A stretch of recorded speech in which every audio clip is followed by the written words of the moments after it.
Welcome to first NIAS annual Myanmar Conclave organized by Science, Technology and International Relations Program (NIAS) and Indian Council of World Affairs New Delhi in collaboration with Department of International Relations Maharajas College University of Mysore. I also welcome all those who have joined online. Welcome them Apurva, Chetan sir, Deepa, Sindhuja, Rajendra, and also Uday Banu sir. Let me move on to the first session. Let me invite Dr. Bharti Hiramat, who is the head of Department of International Relations, Maharajas College, to have welcome us. Please. Thank you, Anu, and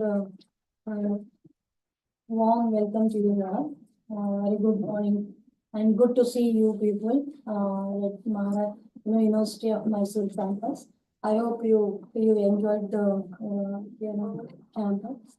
And today we have a discussion on Myanmar in 2025 internal crisis and external relations. And it is glad to say that since 2018 we are working with the NIAS. It's a proud moment for us also. Today we also have Professor Subhash sir and Devaraja Gowda sir, who is going to join us later. Then it is very proud to brief about the Department of International Relations. We started this in 2016. Since 2016, we are organizing many programs and all. The Department of International Relations having a 4 semester. It's a master degree. We also have PhD programs as well, and we are focusing on various areas: East Asia, Central Asia, Africa, and Asia Pacific also. And we have many programs in this, and it is very proud to work with NIAS and all the times sir will be supporting us. And with this, I will leave the platform to Professor Subha to brief about the program. So, I'll come later. Thank you, ma'am. Let me now invite Dr. Nivedita Ray. She is the Director Research, ICW in New Delhi. Ma'am, forward to you for introductory remarks.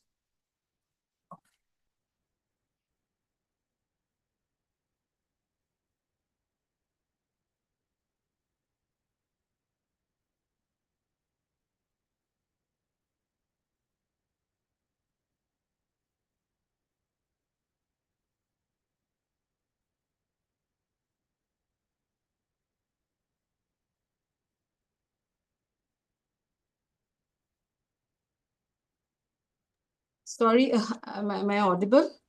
Yes, ma'am. Please. Okay, thank you. Good morning, all the distinguished participants, esteemed colleagues, students, scholars.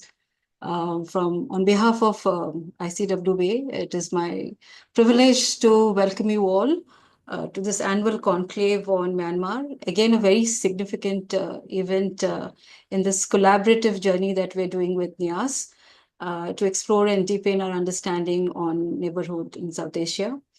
We are very happy to co-host this with NIAS and the Center for South Asian Studies, Pondicherry University, and this time also University of Mysore is on board. It's a good opportunity for us. And this conclave, in fact, I think is a second in series after the Pakistan conclave that we had, and very useful discussions that happened, and I've seen the report, came out really very well. And this conclave is, in fact, I think it's a good opportunities for Indian scholars and academics to come together and discuss and debate on the contemporary developments in Myanmar, both internal crisis and its external relations. And of course, it is a very opportune time to discuss about Myanmar, given that it is going to complete 4 years of its coup in 1st February, and that it is preparing for elections, hopefully, this year. So I think academics dialogues like this, where we have a cohort of young scholars and students, which focuses on a particular neighborhood country, creates a very vibrant collaborative space, both for universities and think tanks to come together and discuss, share ideas and perspectives. That was really very helpful in leading to further research and building scholarship on this area. I must say the special addresses and the panels and the young scholar presentations, which is scheduled today and tomorrow, it promises to be a very thought-provoking exploration on Myanmar's state of politics and conflicts, the kind of security challenges, the kind of challenges to peace and stability there, the internal fault lines, and also the challenges that it faces externally, as well as its relations, external relations. And these are very, very important issues that I think in these 2 days we're going to discuss and debate. And I must say this will be a very useful exercise to deepen our understanding on our neighboring country. It's a good to see that so many participations from students, not only for the host universities. I think there are other students who are participating across.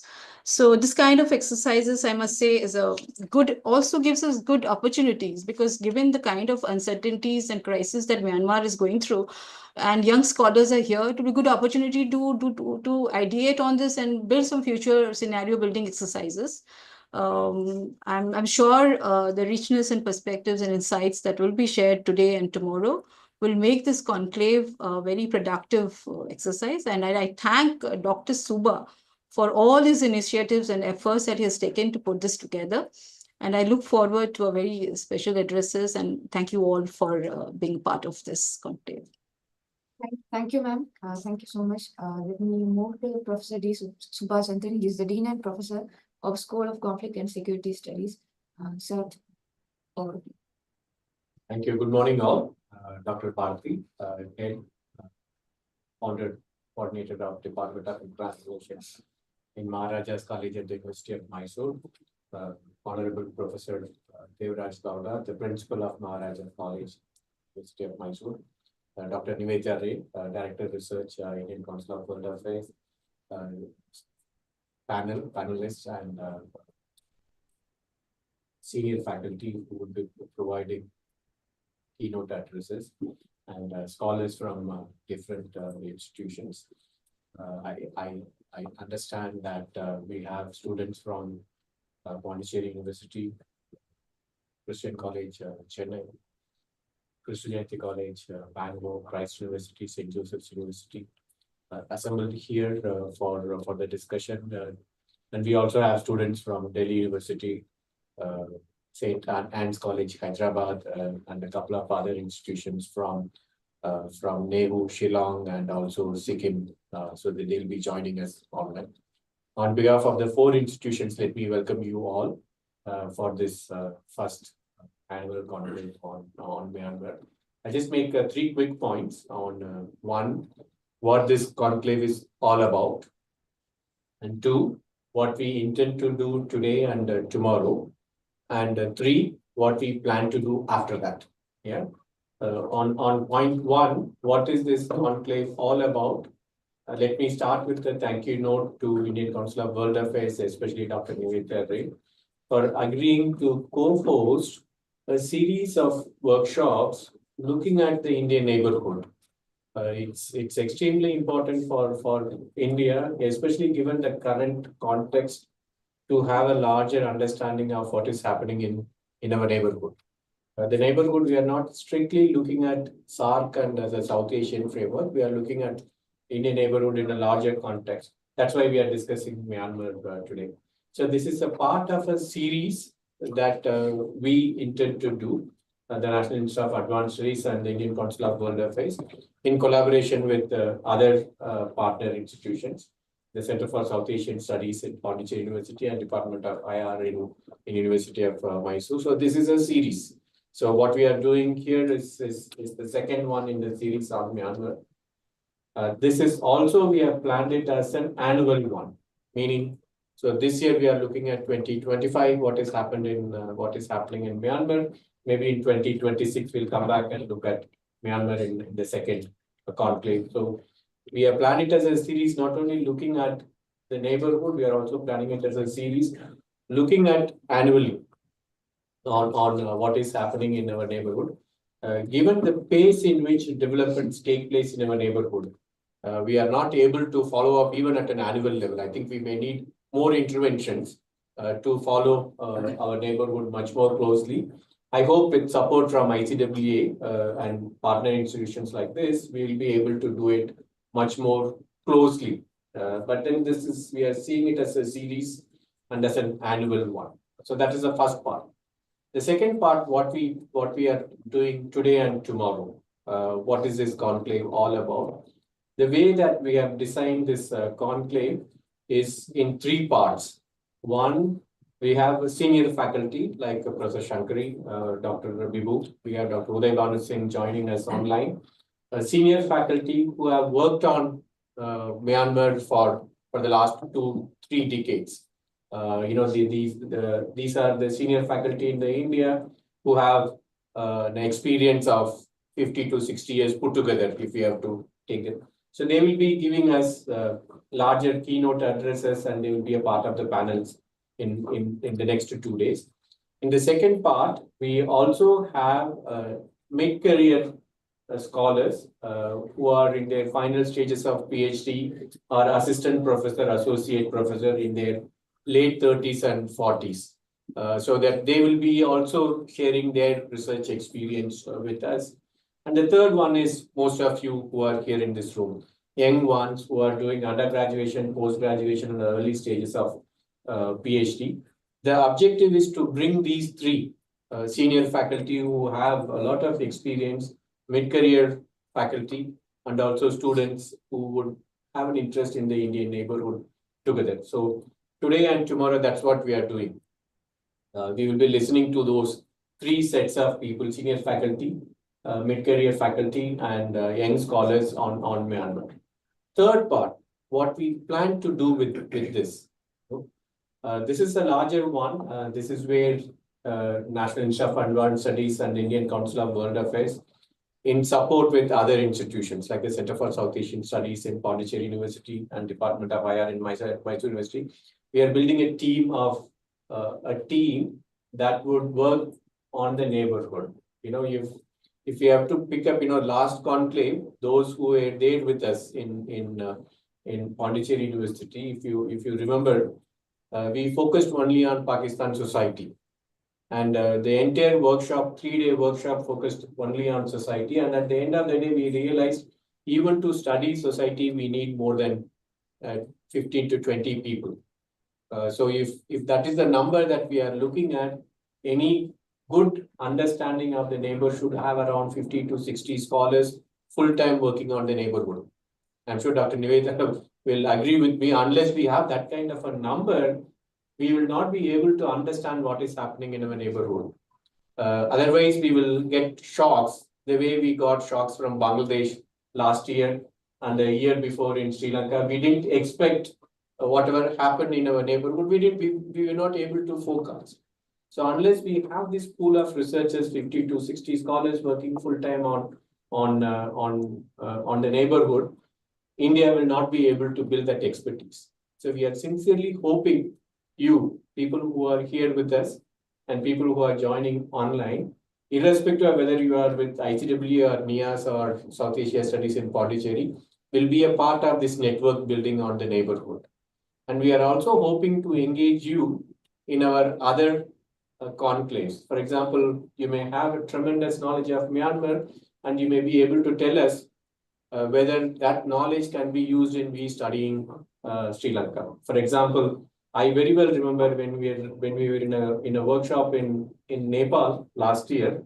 One session was focused on why Nepal won't go the Sri Lankan way. So unless you understand what was the Sri Lankan way in terms of defaulting loans and whatever happened in Sri Lanka 2 years back, leading to the Ardalaya protest, you will not be able to appreciate in Nepal whether Nepal will go Sri Lanka way or not. So this cross-learning, if we have a team of 50 to 60 scholars working in different institutions, say from Shillong to Jammu and Kashmir, Rajasthan to Pondicherry, we should be able to do this much more effectively. So at the core, what we are planning to do is my institute, National Institute of Advanced Studies, Indian Council of World Affairs, and partner institution, we are building a network. So we are hoping this network will come in good stead in the long term and help us. So that's a larger plan, and that's a part of you are a part of a larger team that we are building. I sincerely hope that you understand and appreciate that. Yeah. And at the end, we are also planning to collect whatever you will be presenting today. After editing, we should be able to publish it as a collection, an edited volume. We are working currently on the Pakistan conclave that we had, and I'm hoping we should be able to produce a Myanmar conclave. And I'm also hoping that this would lead us to leave some academic footprint. The more publication, more online, offline footprints of our work at the our work on the neighborhood jointly by all these institutions. So that's a plan that we have. Maybe we can have a few questions. Dr. Nivedra is here. Dr. Bharti is here. Is there any questions on this?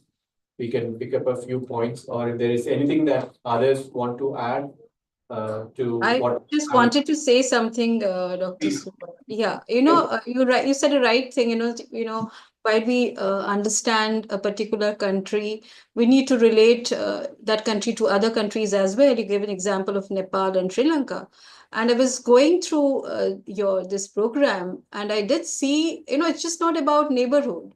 When you're studying a particular country, we need to also go beyond the neighborhood.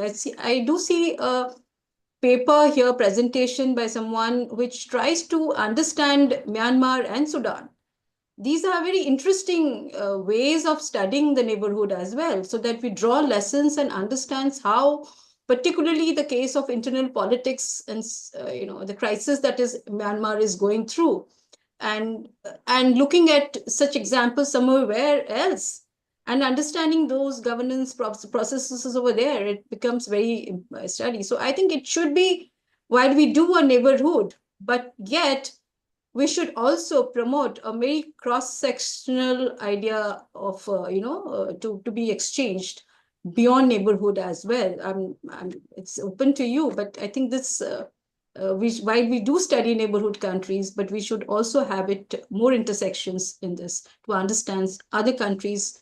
Maybe that would make expand a scholarship much beyond the neighborhood. Thank you. Thank you, Niveta, for that support.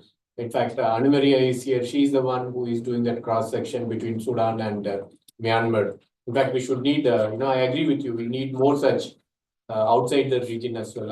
I'm with you. Is there any other input from online, Dr. Uday Bhanu Singh, Ms. Bhattacharjee? Anything that you want to intervene at this stage? Good morning. Can you hear me? Yeah, we can hear you loud and clear, please. I think I can only think of thanking you for organizing this conclave, because there is a need for a close link between universities and policy think tanks. Unless we make our universities relevant to the policy requirements of the country, we may not be so purposeful. So I think it is important that we do not have surprises in our neighborhood. As you very rightly mentioned, the Bangladesh surprise is not doing much service to us. So we have another neighbor, Myanmar, which is also undergoing a big problem at this juncture. So if you want an effective Act East policy, you need to understand Bangladesh better, you need to understand Myanmar better, and you need to also understand why SAARC has not worked in this region. Does India share some of the blame for that? Or if we don't share the blame, then what are the factors why SAARC has not worked? And do we have alternatives? Do we have BIMSTEC? Do we have other sub-regional organizations which can play some important role? Or another question that is being asked today is whether ASEAN is becoming irrelevant. We have other ideas like Indo-Pacific. So how does India approach all these issues? These are ideas which will need to be looked into by all the scholars, young and old alike. Thank you.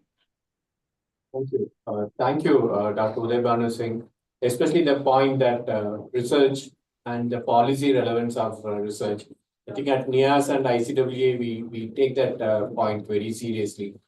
Thank you again for that input. Aprupa, you have anything to say at this moment? No, I would just like to say good morning to all of you. And I am very interested to listen to all because given the program, the topics are fascinating. And also like to thank all the institute, especially ICWA and NIAS and other institute. ICW especially has taken, the pioneer role of always studying the neighborhood very closely and giving opportunities to the young scholars to express their work. And I'm thankful to all of you to be part of this and look forward to 2 days of listening to all the work on Myanmar. Thank you. Thank you. Aprupa is our PhD scholar. She's in the final stages of submitting her PhD. Myanmar is one of her pivot for her for PhD, and she's also helping us in collecting the essays. So those who would be writing, Aprupa would be coordinating this with. Thanks, Aprupa, for this.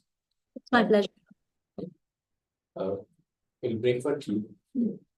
And one more thing, adding to Madam Nivedita and sir, Uday sir, and this 2 days workshop will be focusing on many areas.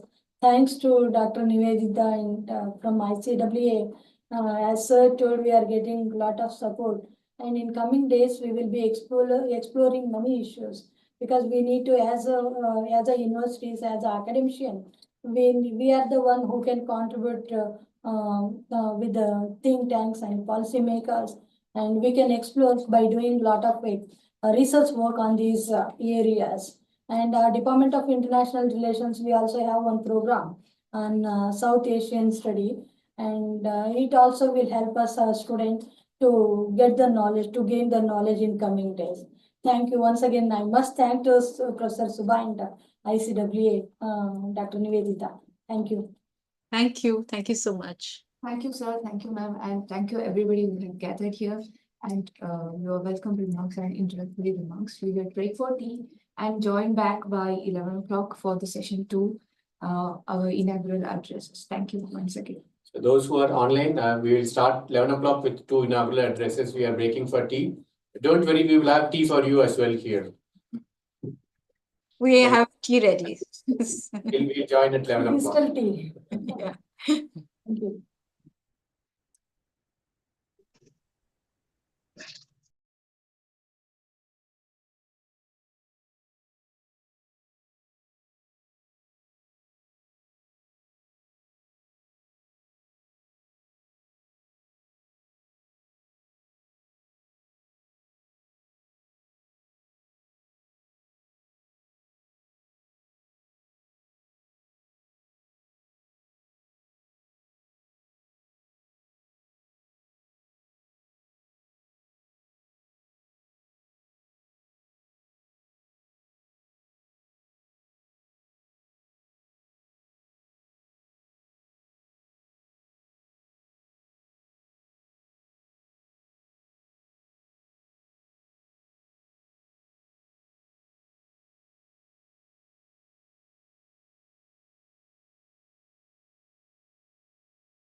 Evening. Shankari, good morning. Good to see you after a long time. We didn't meet last time. I can't hear you. Morning, Subha. Can you hear me Ah. now? Yeah, perfect. Good morning. I How can't are see you. doing? Yeah? No, wait a can't- minute. It's clear Hi. here. Good to see you. Good to see And a very warm good morning to all those who are present in the room. I can see ma'am Yeah. sitting there. Yeah. No, it's a tea break, Shankar. That's Dr. Bharati. She's our host here in Mysore. It's a very good place. Hello, Next ma'am. to host you here. Nice to meet you, Nice to ma'am. meet you. And I think long Nice back to meet you. in Pondicherry University. Yes, in Pondicherry we met once. Yes, ma'am. How are you? Yeah, I'm doing well, sir. Well, madam. How are you, madam? All well. All well. Thank you. We will, it's a formal invitation to you to visit Mysore University. We'll be happy to come over. Yeah. Again, we are going to have one more program with Subha, sir. Please come, madam. Okay? Definitely. Just give me advance notice so that I can plan it. Yeah. We'll start.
And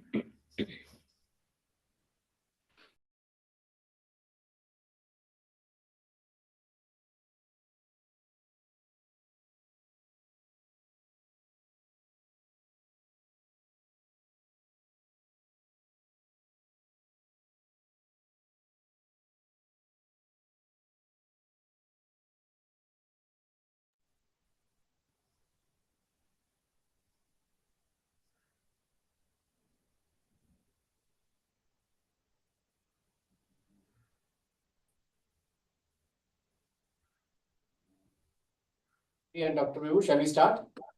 Hi. Shall we I'm start? ready to start. Yes, please. Okay.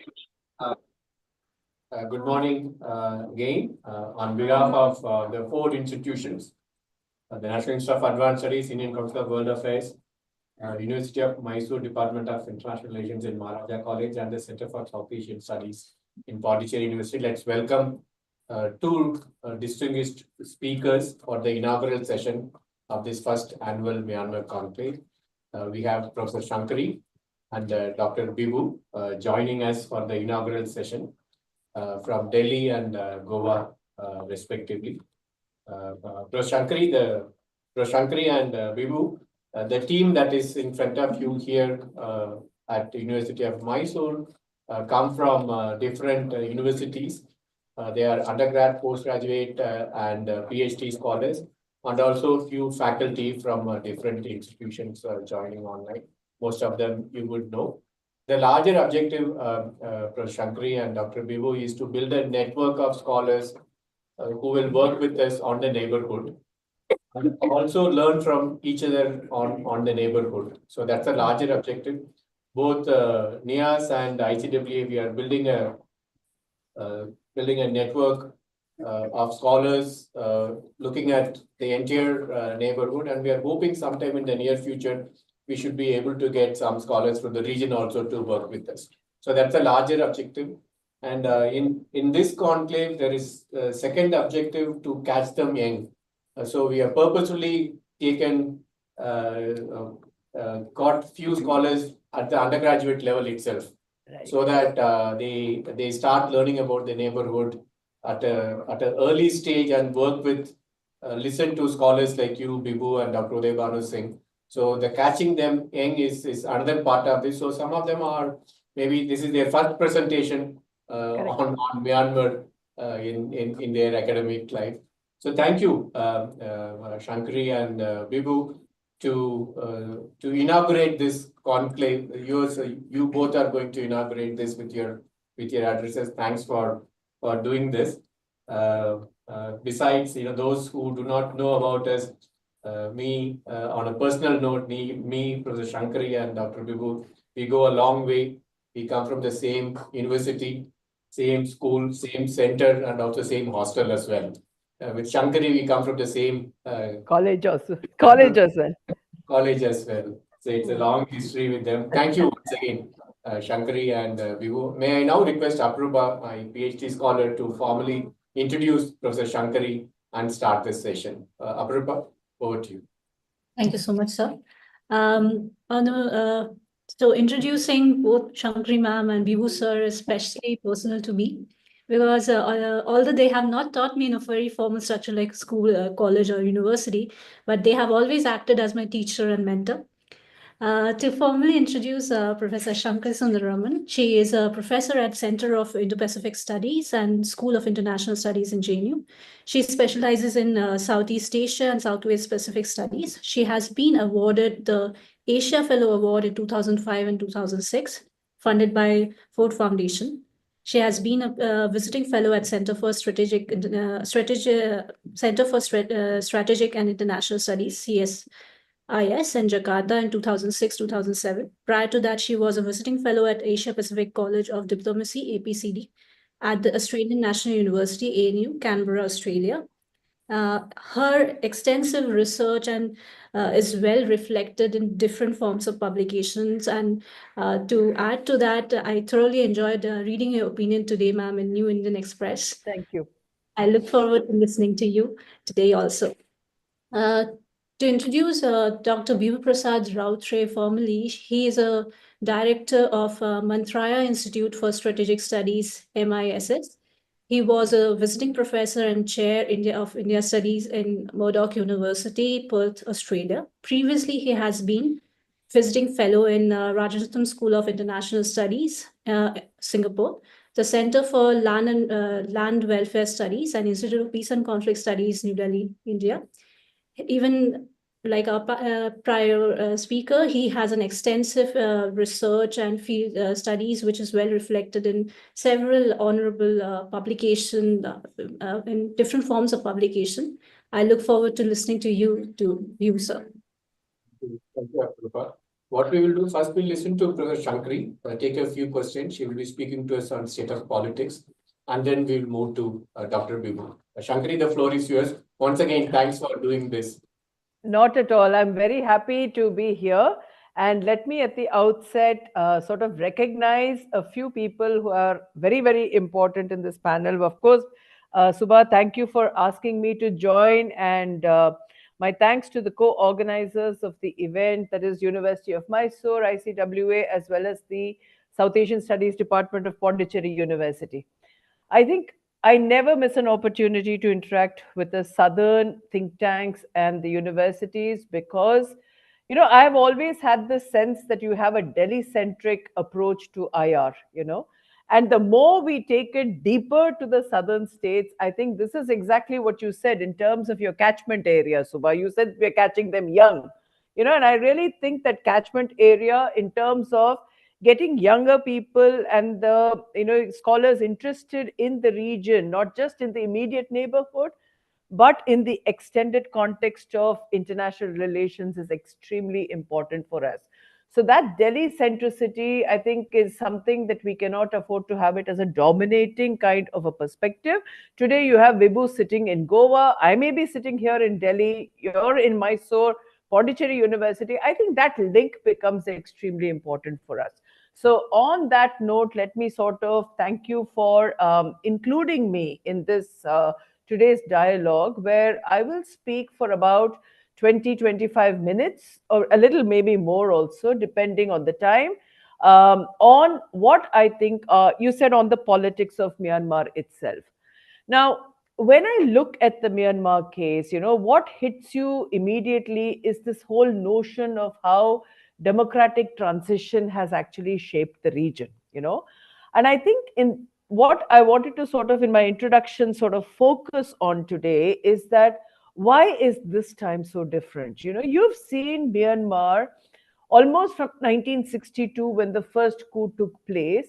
You have seen Myanmar witnessing repeatedly several coups d'etats. And this time, I think the coup and its effects are clearly different. Okay. And it is critical for us to remember that the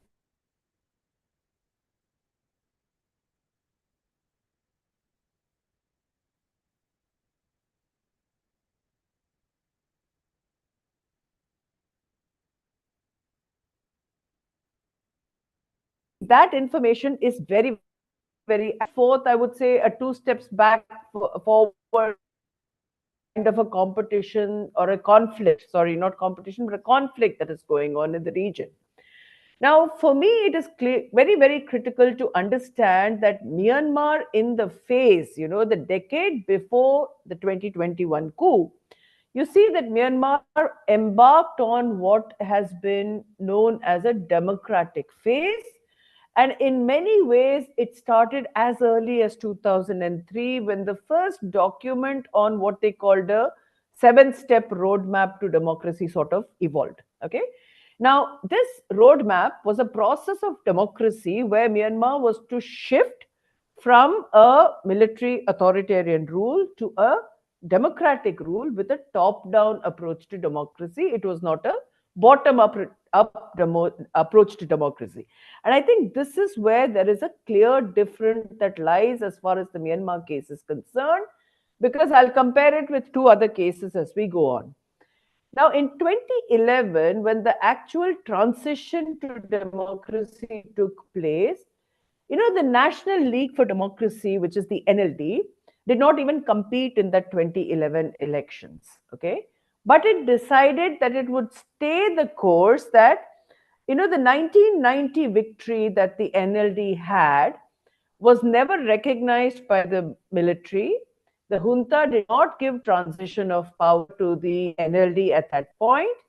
And in that sense, that 1990 becomes a kind of a symbolic act of defiance, which has continued to stay there as far as the NLD or the National League for Democracy is concerned. And the one step it was that the de-recognizing, what I would say, was this: the NLD sort of de-recognized this top-down approach by not competing in the 2011 elections. Okay. But where you see a clear difference is in the 2011 elections, you have this Union Solidarity and Development Party, what is called the USDP, coming into power at the end of it. And this was a party that is formed from the remnants of the military itself. So when the USDP comes to power with Tien Sien at the helm of affairs, you see this shift happening from this top-down kind of an approach to the democratic transition. Now, for me, the defining moment, I think, would have been in 2012, when you have the by-elections that took place in Myanmar. And in the by-elections, the NLD actually took part. And what you see as a very interesting thing is there was almost a complete sweep, because apart from 2 seats, I think there were about 45 seats, of which 43 were won by the NLD in that by-election.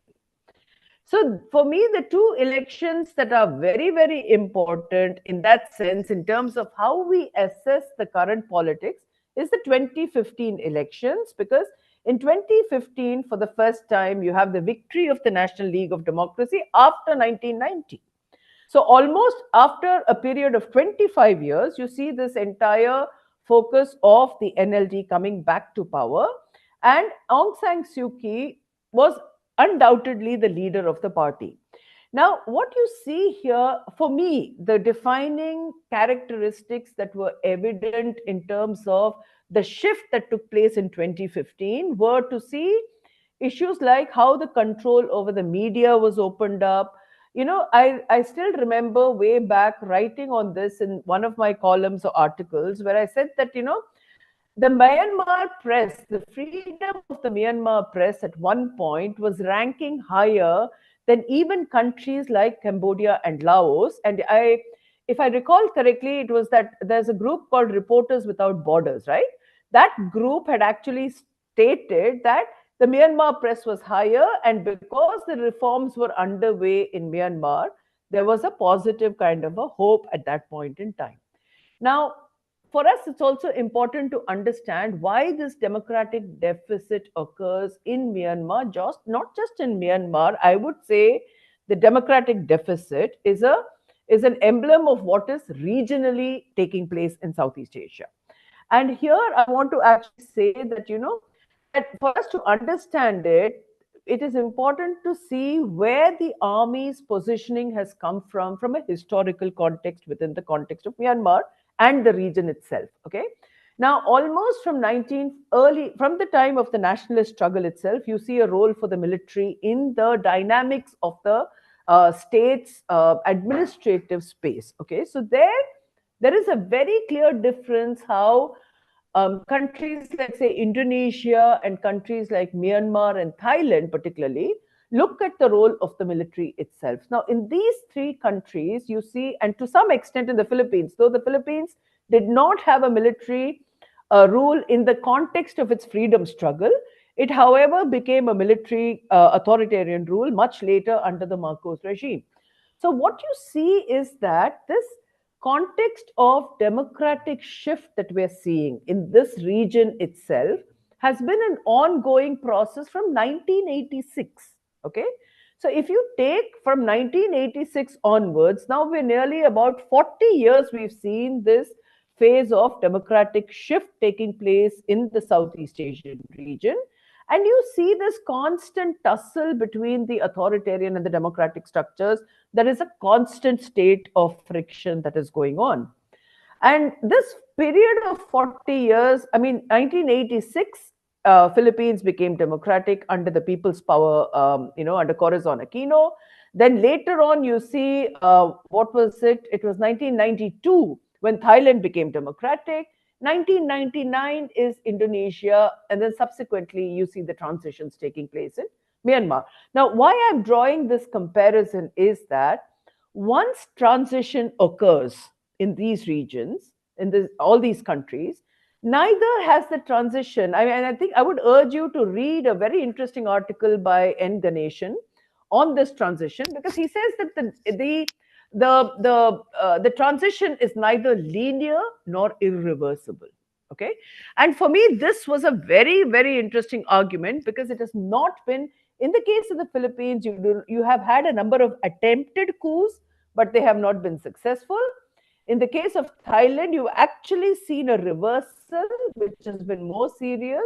And there's been this constant, what you call, backsliding of democracy that has happened. Now, similarly, in one of the countries, I think I look a lot into Indonesia. So one of the things where you see is, in the Indonesian case, you see clearly three distinct phases of that transition. That transition has occurred at the transition level, you see the shift.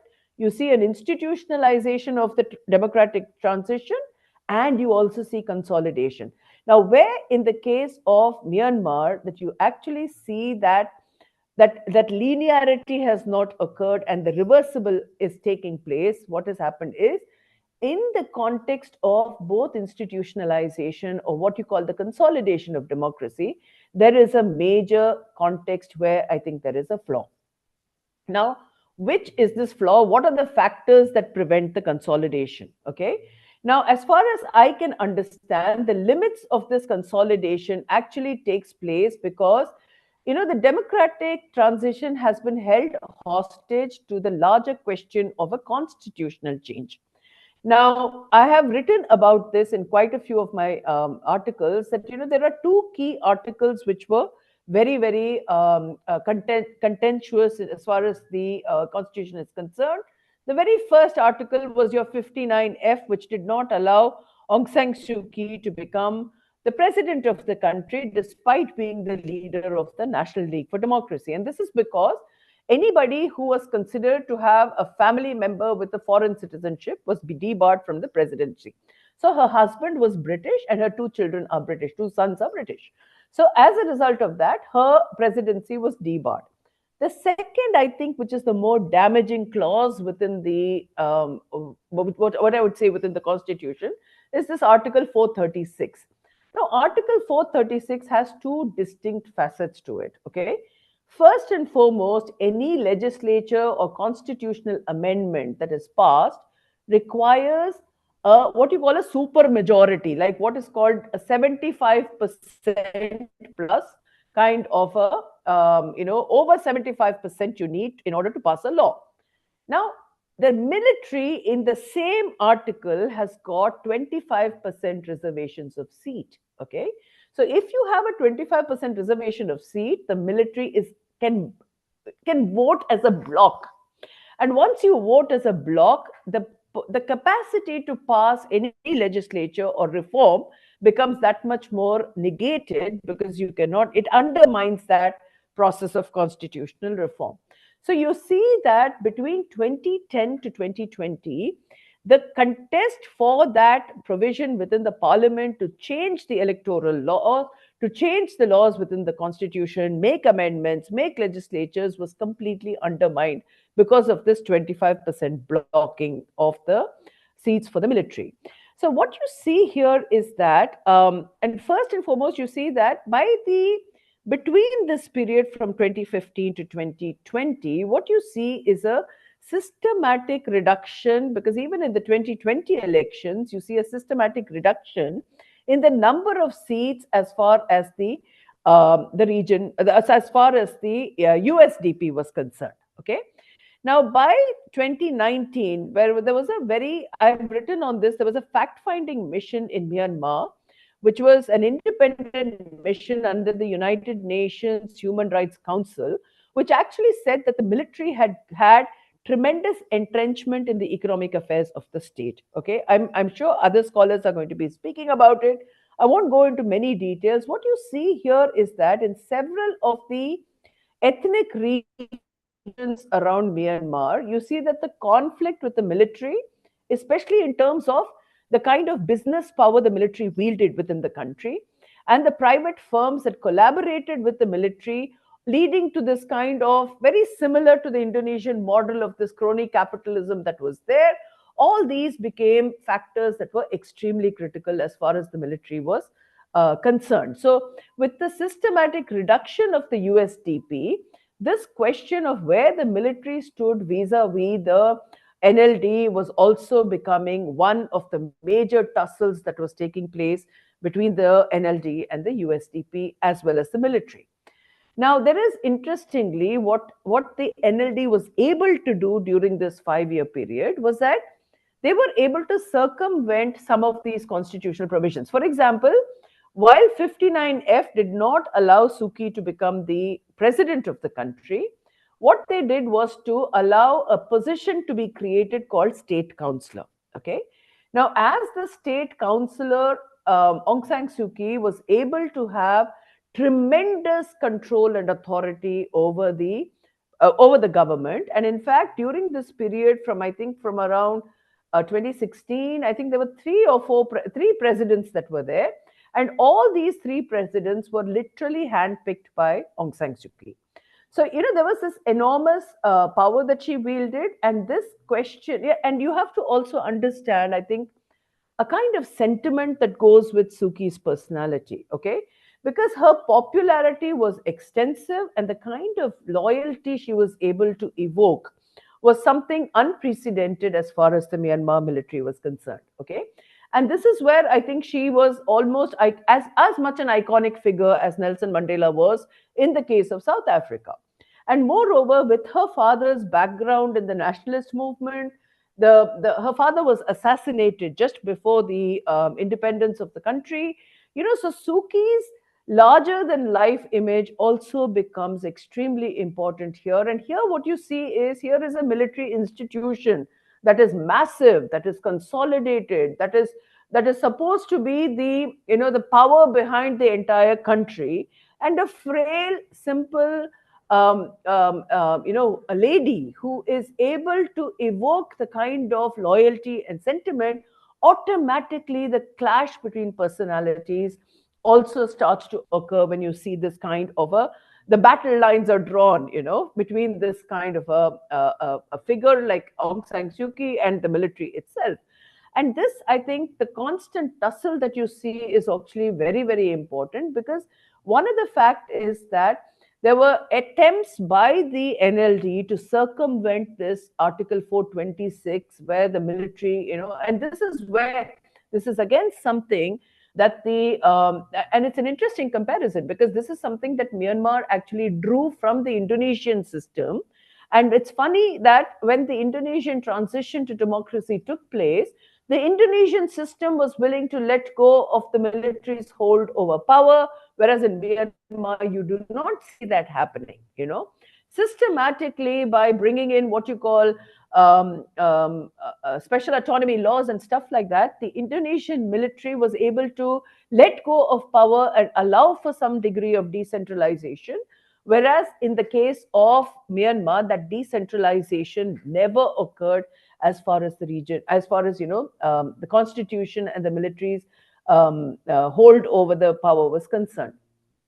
Now, there were, I think, added to which, I think there were several issues which are very, very critical. Because if you see, as early as the 2017 Rohingya crisis, you saw this entire battle that was taking shape in the Arakan region itself. Okay. Now, what you see is the Arakan Rohingya Salvation Army was in constant conflict with the military. It was one of the most offensive military battles that took place in 2017. And you had this, I think, nearly displacement of nearly 700,000 Rohingyas took place during that battle at that point. Now, I think at the same time, we have to also understand that while this was happening, the ethnic conflict that was shaping Myanmar has always had ethnic strife, and this dates back to the nationalist struggle, because when the what you call the first Panglong Agreement was talked about, the Panglong Agreement of the 1940s actually gave the Myanmarese ethnic groups the right to secede from the state within a decade if they join in the fighting against the British presence. Now, when that decade was coming to an end is when the 1962 coup occurred under General Navin. And so there was this clamping down on ethnic identity and controls over this, which almost completely, for the next almost 40 years, we didn't even hear about things that were happening within not 40, I would say about 30 years. So there was that intense kind of battle that you saw among the ethnic groups was also visible, because I think both the Kachin Independence Army, as well as I think the Kachin Independence Organization, both of these groups were completely fighting against the military in many of the Kachin areas. Okay. Similarly, the Arakan army also, because the Arakan army is slightly different from the Arakan Rohingya Salvation Army. The Arakan army is a Buddhist group that is also fighting the military. So that intense fighting that you saw within the region, within these areas, actually meant that the National League for Democracy should have actually called what is called the convening of this National Defense and Security Council, which is again part of the constitutional provision. It's part of the parliament. Now, why the NLD did not call for this kind of a meeting of the what is called the NDSC, I think largely it depended on the fact that the NDSC also had a domination of the military. Okay. And there's a very critical catch here. Supposing Suki had called for the NDSC, what the army had the capacity to do was to state that we are in a state of national emergency. The security of the state is under threat. The conflicts that are taking place in the state are a threat to the fabric of the territorial integrity of the state, and therefore automatically the emergency provisions that are provided to the military under the constitution will kick in. The minute that emergency provision kicks in, then the military can come back to power through a legitimate process rather than a coup. Okay. And this is the interesting political development that you see throughout the 5 years. The NDSC was never called into to an official process, never convened a meeting, because even within the NDSC, the domination, I think, if I'm right, it has 11 members, and out of 11, the predominant number of members are the military. So if they vote for what you call emergency to be declared, you may have seen, had the NDSC been convened under Suki for these matters, you may have seen a situation where the NDSC would have automatically said that the state's integrity, the security of the state, the very survival of the state, because these are the, I would say, these are the concepts within which the military's presence is so rampant within the country, right? So these automatically these would have triggered in, and then the state would have called for an emergency powers of handing over the control to the military. And again, you would have seen this military coup automatically taking place through legitimate process without actually a coup. So the NDSC not being convened during this 5 years was also a kind of I would say, an indicator to show the level of, the level of tussle for power that was taking place both between the NLD as well as with the military itself. Now, so as you saw in the 2020 elections, if we come back to the 2020 elections, I think where you see the 2020 elections as a very, very critical kind of phase for the Myanmar, situation, or when we watch the Myanmar situation as observers, was the 2020 election again had an overriding impact as far as the region was concerned. And here, and I think I wanted to actually sort of add that, when you see the 2020 elections, despite the fact that we had this whole focus on, at that point, the COVID-19 pandemic was taking place. You had this entire you had this entire phase of when the elections actually undermined. You were saying that the COVID-19 pandemic was undermining the elections. You had these stay-at-home orders for the population itself, that you could not move out because of the lockdown. It was a fascinating kind of a I would say an event to watch for any of us who are scholars on Southeast Asia. So what you see during the 2020 elections, to my mind, is that the first set of, what you would say, COVID-19 cases had already been detected. And what you see is the Myanmar's economic monitor. And this is where I think you have to put in how the ravages of the economy, how the ravages of COVID and the elections all contributed together in order to sort of advance this entire notion of the NLD's victory in the region. So when the cases had started to spike at that point, I think you saw the limitations on the electoral process itself, where the exuberance that you saw in the 2015 election was actually missing as far as the 2020 elections was concerned.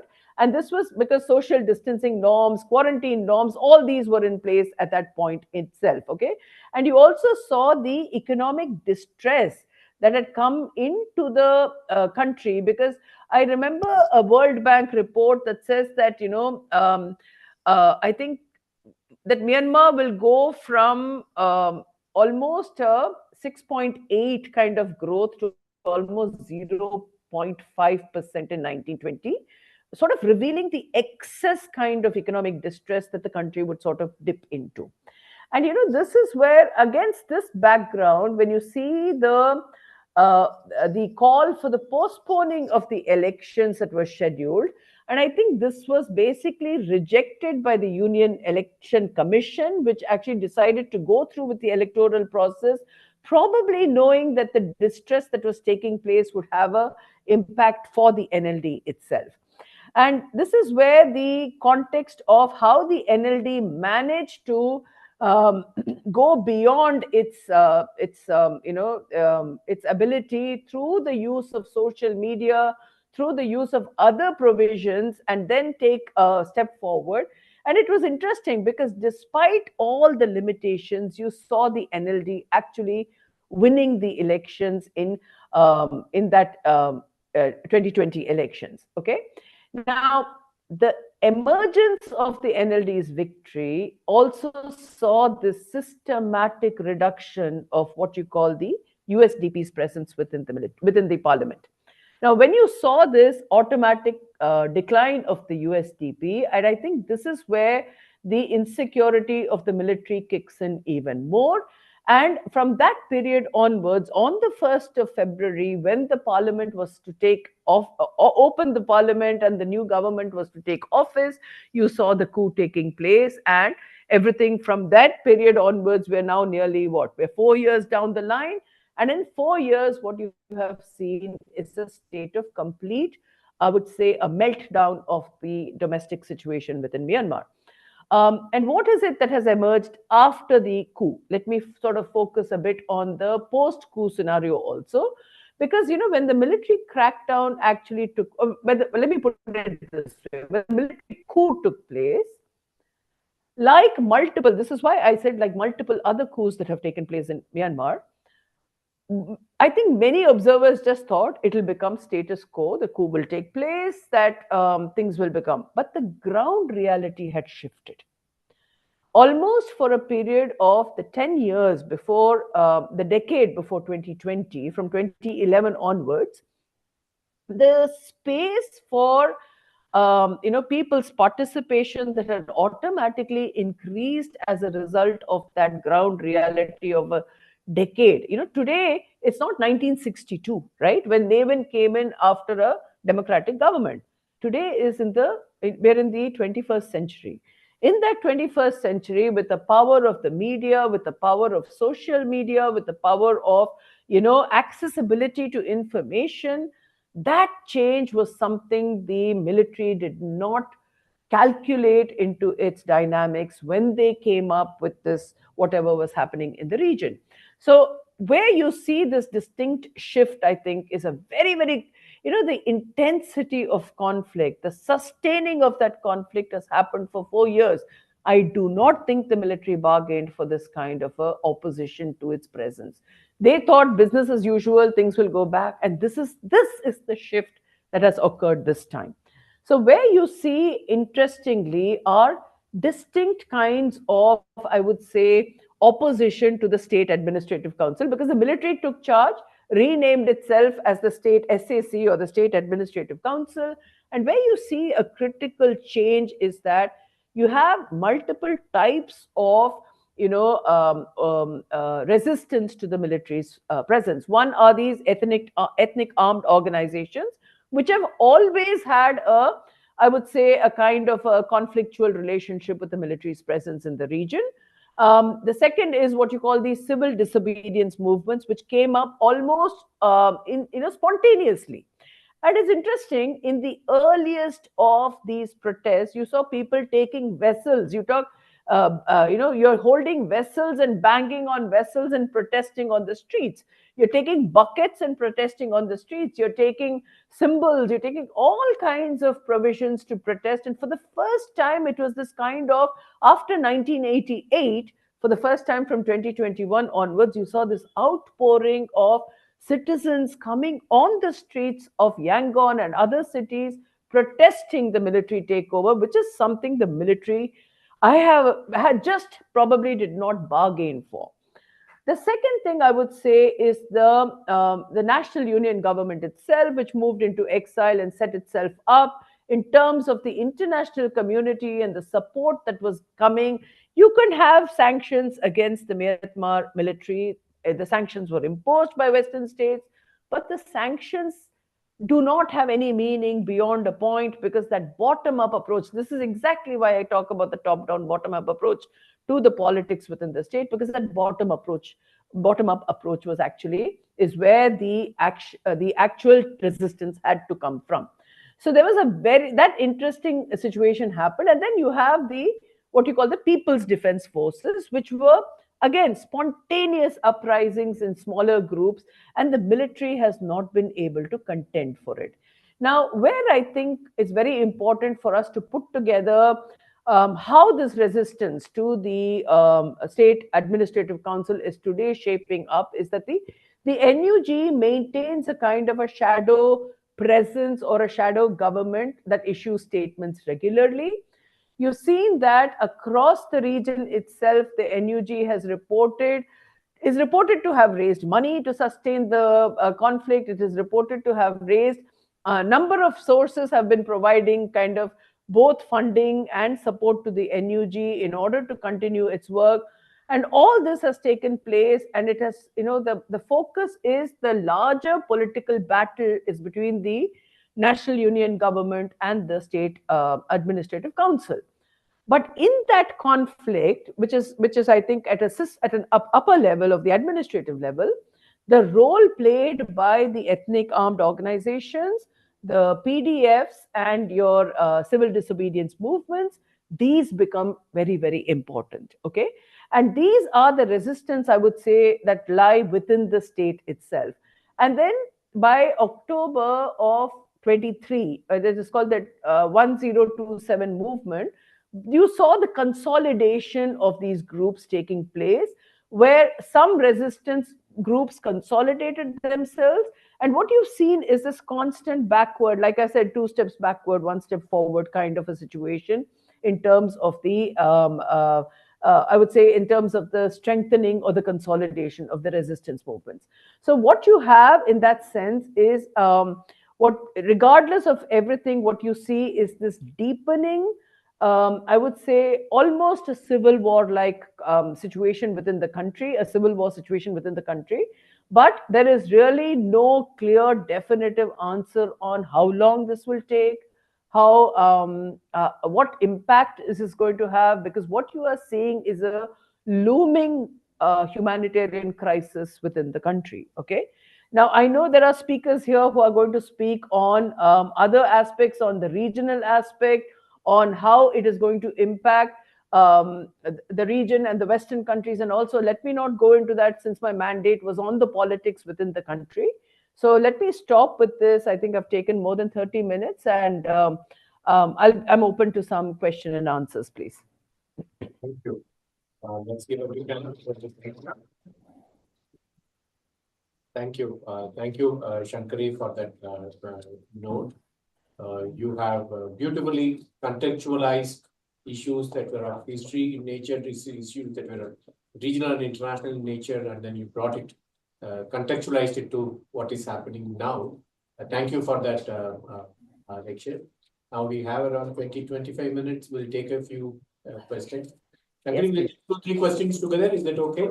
Yes, no, let me do one thing. I'll quickly get a pen and paper. I forgot to do that. I'll just get it, and then you get your questions ready. I'm just coming back in a second, okay? Just 1 second.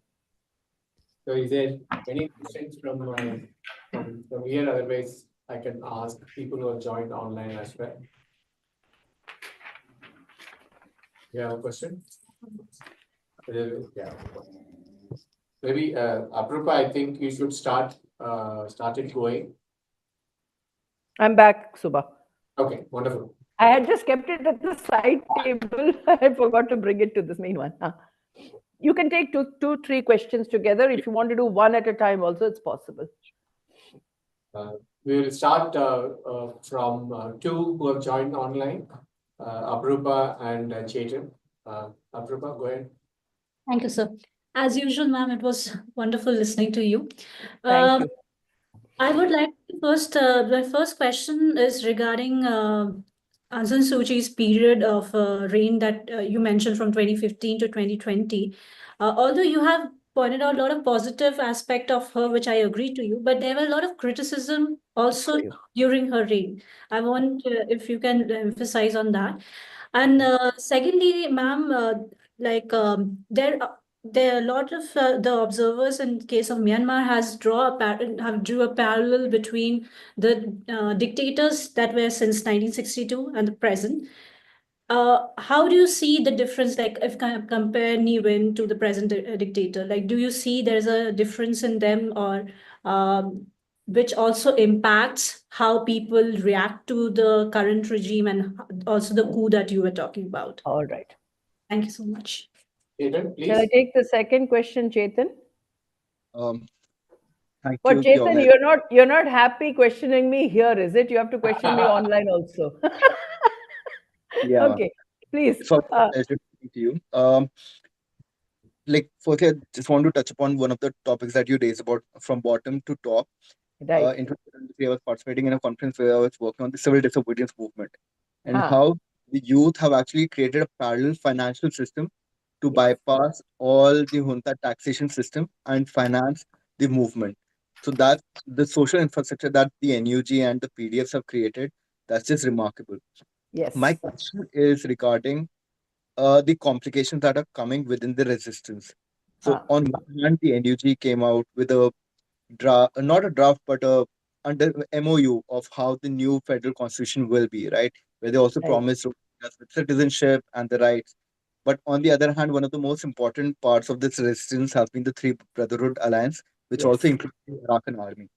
And as the news is coming out, the Arakan Army is unleashing another wave of genocide in Rakhine State, right? So how will these internal complications within the resistance as the movement goes forward, especially in 2025, where this seems like a very important year uh, as Myanmar will, in whichever direction Myanmar will head forward. Okay. Can I take these 2 first, Subha? Please, Shankari. All right. Thanks a lot. Aparupa, I think the question you raised is very, very vital. Okay. Especially what you said in terms of how the criticism against, Aung San Suu Kyi has to be also factored into the context of how we're talking about, right? Now, and this is where I want to actually sort of highlight the criticism actually to Suu Kyi came in the aftermath of her presence or the defense that she gave in the International Court of Justice. Because if you remember, in the International Court of Justice, Gambia, which was actually heading the Organization for Islamic Cooperation at that point, was critical of the excesses that were committed by the Myanmar military in the case of the Rohingya crisis itself. Okay, and this is where the criticism against, what Aung San Suu Kyi did at that point was to position her country's defense within the ICJ. And I think there were three basic, I would say, premises to undermine the complaint that the Gambian presidency had brought. Okay. And what she talked about was that first she claimed that Gambia lacked the legitimacy to bring this complaint to, if I'm correct, if I remember, she said Gambia does not have the legitimacy to bring this matter into the ICJ, and that it has no locus standi, especially because its members were not signatories to the Genocide Convention Treaty or something to that effect. The second, I think she said that while the violence, see, this is where I think the pressure to coordinate with the military, even for Aung San Suu Kyi, was extraordinary, right? Now, if you have a military that blocks the parliament in en masse, in that sense, like a 25% blockage, what you actually go through is a situation where the capacity for the political leadership to maneuver a space for itself vis-a-vis the events that are destabilizing the state also ends up making you sort of compromise on the kind of positions that you should take. The survival of the government, which was NLD led by Aung San Suu Kyi as the state councillor, and the survival of the identity of the state itself, okay, the nation state itself, pushed by a military kind of a presence in the region, military's presence in the region automatically creates this tension where there is no capacity of legitimacy for Aung San Suu Kyi. And that's exactly a crisis that she's been facing, right? So you see that what was disappointing was that here she was heralded as this beacon of democratic change, the beacon of human rights. And here I'm going to say something which is, I hope will be in, when you take the Rohingya context in any crisis as far as to anybody within the official processes in Myanmar to talk even the word Rohingya, you will suddenly see this complete blanking of the expression, and nobody accepts this as a Myanmar conflict or a Myanmar problem. Okay. It is automatically placed as a Bangladeshi refugee crisis, whereas the Arakan region, the Rakhine province, is home to both Buddhists and Muslims from the 8th century onwards. Okay. Now, we may think that today we are nation states divided into Bangladesh, India, and Myanmar, but the Rohingya identity has existed in the country even prior to the creation of Bangladesh as a country, right? So this entire, because in 1962 onwards, after the citizenship rights were denied to them, that means Bangladesh had not even existed in 1962, correct? So, I mean, this is exactly how we have to sort of open our minds to the fact that there is a greater issue of a regional, I would say, a Rakhine identity itself. Now, if I go back even further in history, when was the Rakhine actually, when did it become part of British territory? The Arakan province became part of British territory after the first Anglo-Burmese War of 1824 and 26. With the Treaty of Yandabo, that is when the Arakan province, Arakan and Tenasserim were handed over to the British. Okay. And that is exactly, I mean, if you go back to it, we're today almost 200 years after the first Anglo-British War, we're talking about where this identity fits, right? So this context of how we view each of these conflicts has to change from purely a a nation state prism to an identity prism, and that has to be factored. Without a doubt, three countries have to be part of the solution, without a doubt. Okay, but the point is, the what where she was criticized was that if you take a conflict of this nature to the ICJ, and rather than defending, trying to defend a humanitarian position, here she was defending the military's position. So the increased cases, and I think in some ways this will also answer a bit of Chetan's question, because you see the increased cases of, because Chetan said on the Arakan army and the conflict that is now ensuing in the case of the Rohingyas. See, that is exactly why I made the distinction between the two groups, that is the Arakan army, which is a Buddhist group, and the Arakan Rohingya Salvation Army, which is a dominated by the Rohingya group. Okay, which is, so that distinction automatically means the kind of Buddhist violence that is taking place in the region targeted against the Muslims is a double-edged sword, because here both Buddhism and Burmese hyper-nationalism are playing into each other, okay, are supporting each other. And when you see the country, the head of the country, as Suki was the head of the country, and here she is, rather than articulating a stand in favor of how to resolve the crisis, is defending the crisis. I think that's where the criticism on her sort of took place. Okay, to answer your second question in terms, Aparupa, in terms of the parallels between the various dictators in the country, let me just sort of share with you a very interesting I know students don't like anecdotes, but this is not so much an anecdote as I would say is a personal, because Chetan is smiling the minute I said an anecdote, okay? Because he keeps cribbing at me whenever somebody is making a presentation with anecdotes in it. So let me share with you something that's personal in experience. It's not really an anecdote. Both my grandfathers were Burma refugees. All right. And it's a personal, I would say, a kind of link to the region, right? My father himself walked back from all the way from Mandalay to Dimapur as a 9-year-old. He walked from that region back to Dimapur in Nagaland over a period of nearly 2 months. Okay, I think it took them like 47 or 48 days for them to walk back as refugees. And they had a home in what is now called Pathane, which was Basine, which was at the Irrawaddy Delta in the southern part of Myanmar. My grandfather was an income tax officer in what is called the Chettiar Circle.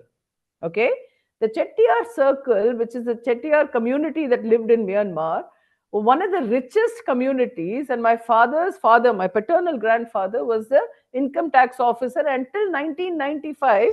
My paternal grandmother received a pension from the Burmese government.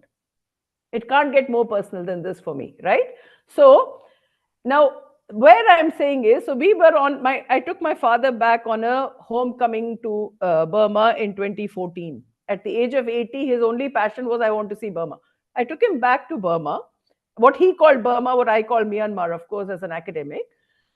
And in Mandalay, we came across, and why I'm giving you this, in Mandalay, we came across this huge hoarding that says, the Tatmadaw shall never betray the national cause. Okay. Now, into this anecdote, I am bringing in an academic discussion here. So let me say that when you say a hoarding in a public space, saying the Tatmadaw shall never betray the national cause, you're linking the role the military plays in the larger survival of the nation state. Okay? And this is where I think there are no differences between Nevin, between Than Shwe, okay, between Min Aung Hlaing. There are no differences. That is it. The military becomes a monolith when it comes to this kind of control over the politics of the state.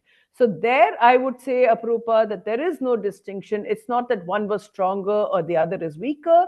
If you see the kind of absolute excesses that have taken place over the last 4 years, the military's might. And today, I mean, I wrote about this in my article in the Indian Express last month, okay, where I said today the Chinese are putting boots on the ground in the name of protecting their BRI investments within the country, whereas basically what they are doing is offering tacit support to the military. All right. So the battle lines are so deeply entrenched and drawn that I do not see major differences between the military leaders at all. Okay. Now I'm going to come to Chetan's question. And I think, yeah, Chetan, you really, yeah, I missed out the Three Brotherhood Alliance in my presentation. Absolutely correct. Because, you know, this bottom up approach and this top down approach, what I'm seeing is the conflict is now the conflict is now between those two approaches. Okay. On the one hand, when you see that top down approach to politics taking place within the country, that was something like a guided democracy or a guided kind of a space, which I've taught you the guided democracy phase in Indonesia also. So that context of what is coming from above was actually something that has triggered this. And this is exactly why I made the final point that had it not been for this decade of change, the resistance we're seeing today would not be there. You know, and I think this is where, like I said, you are very right in terms of the finances that are now flowing in, because without finances, the sustenance of this kind of a conflict is impossible to achieve. Okay. Now, as these finances are coming in, where you see is that the advantage has been there that the NUG, that the National Union Government has set itself as a, and today you're having money coming in from several Burmese actors in the Western countries, you know, EBO, for example, okay. They have come to India. They've had discussions with think tanks here, which when EBO was called here, I was surprised, because at one point we would not have gone anywhere near EBO, okay.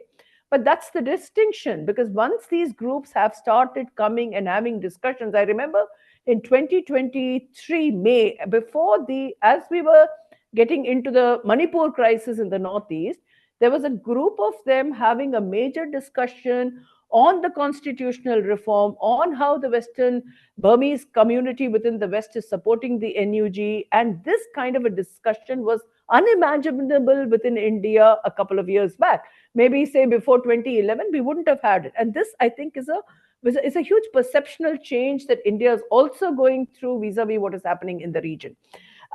Where I think, the money flowing in is actually sustaining these battles is very, very important, is because, like I said, without the finances, you cannot continue the resistance, right?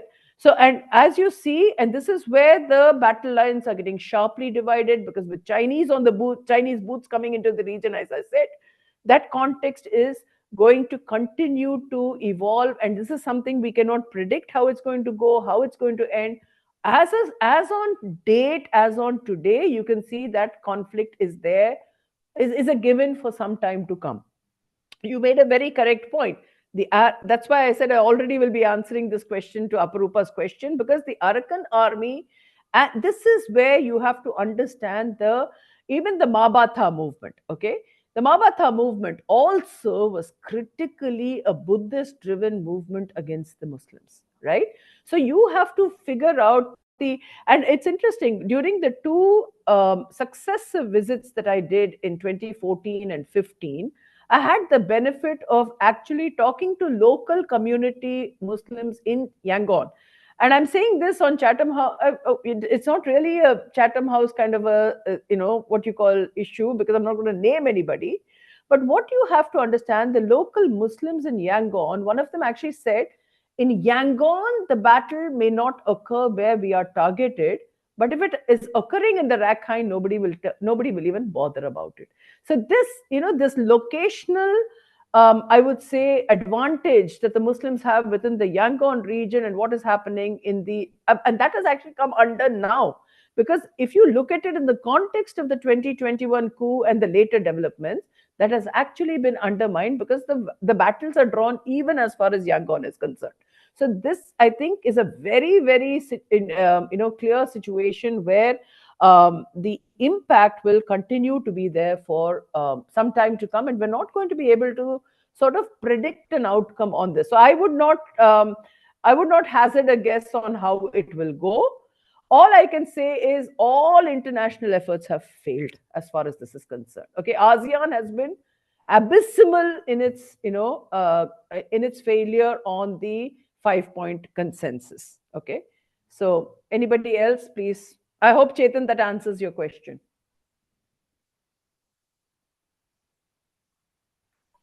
So from me, it's not like a question. It's I'm worried. It's as you suggested, and when we heard your address about the internal conflicts of Myanmar, it's a little alarming to the South Asian region. Then in this context, madam, what would you suggest for India? Because India is a leading country in South Asian region, and how India can solve, or is it necessary to interfere in that matter? Because for India, Myanmar is also a good neighboring country of India. Yeah. Then what will you suggest for India, madam? Let me,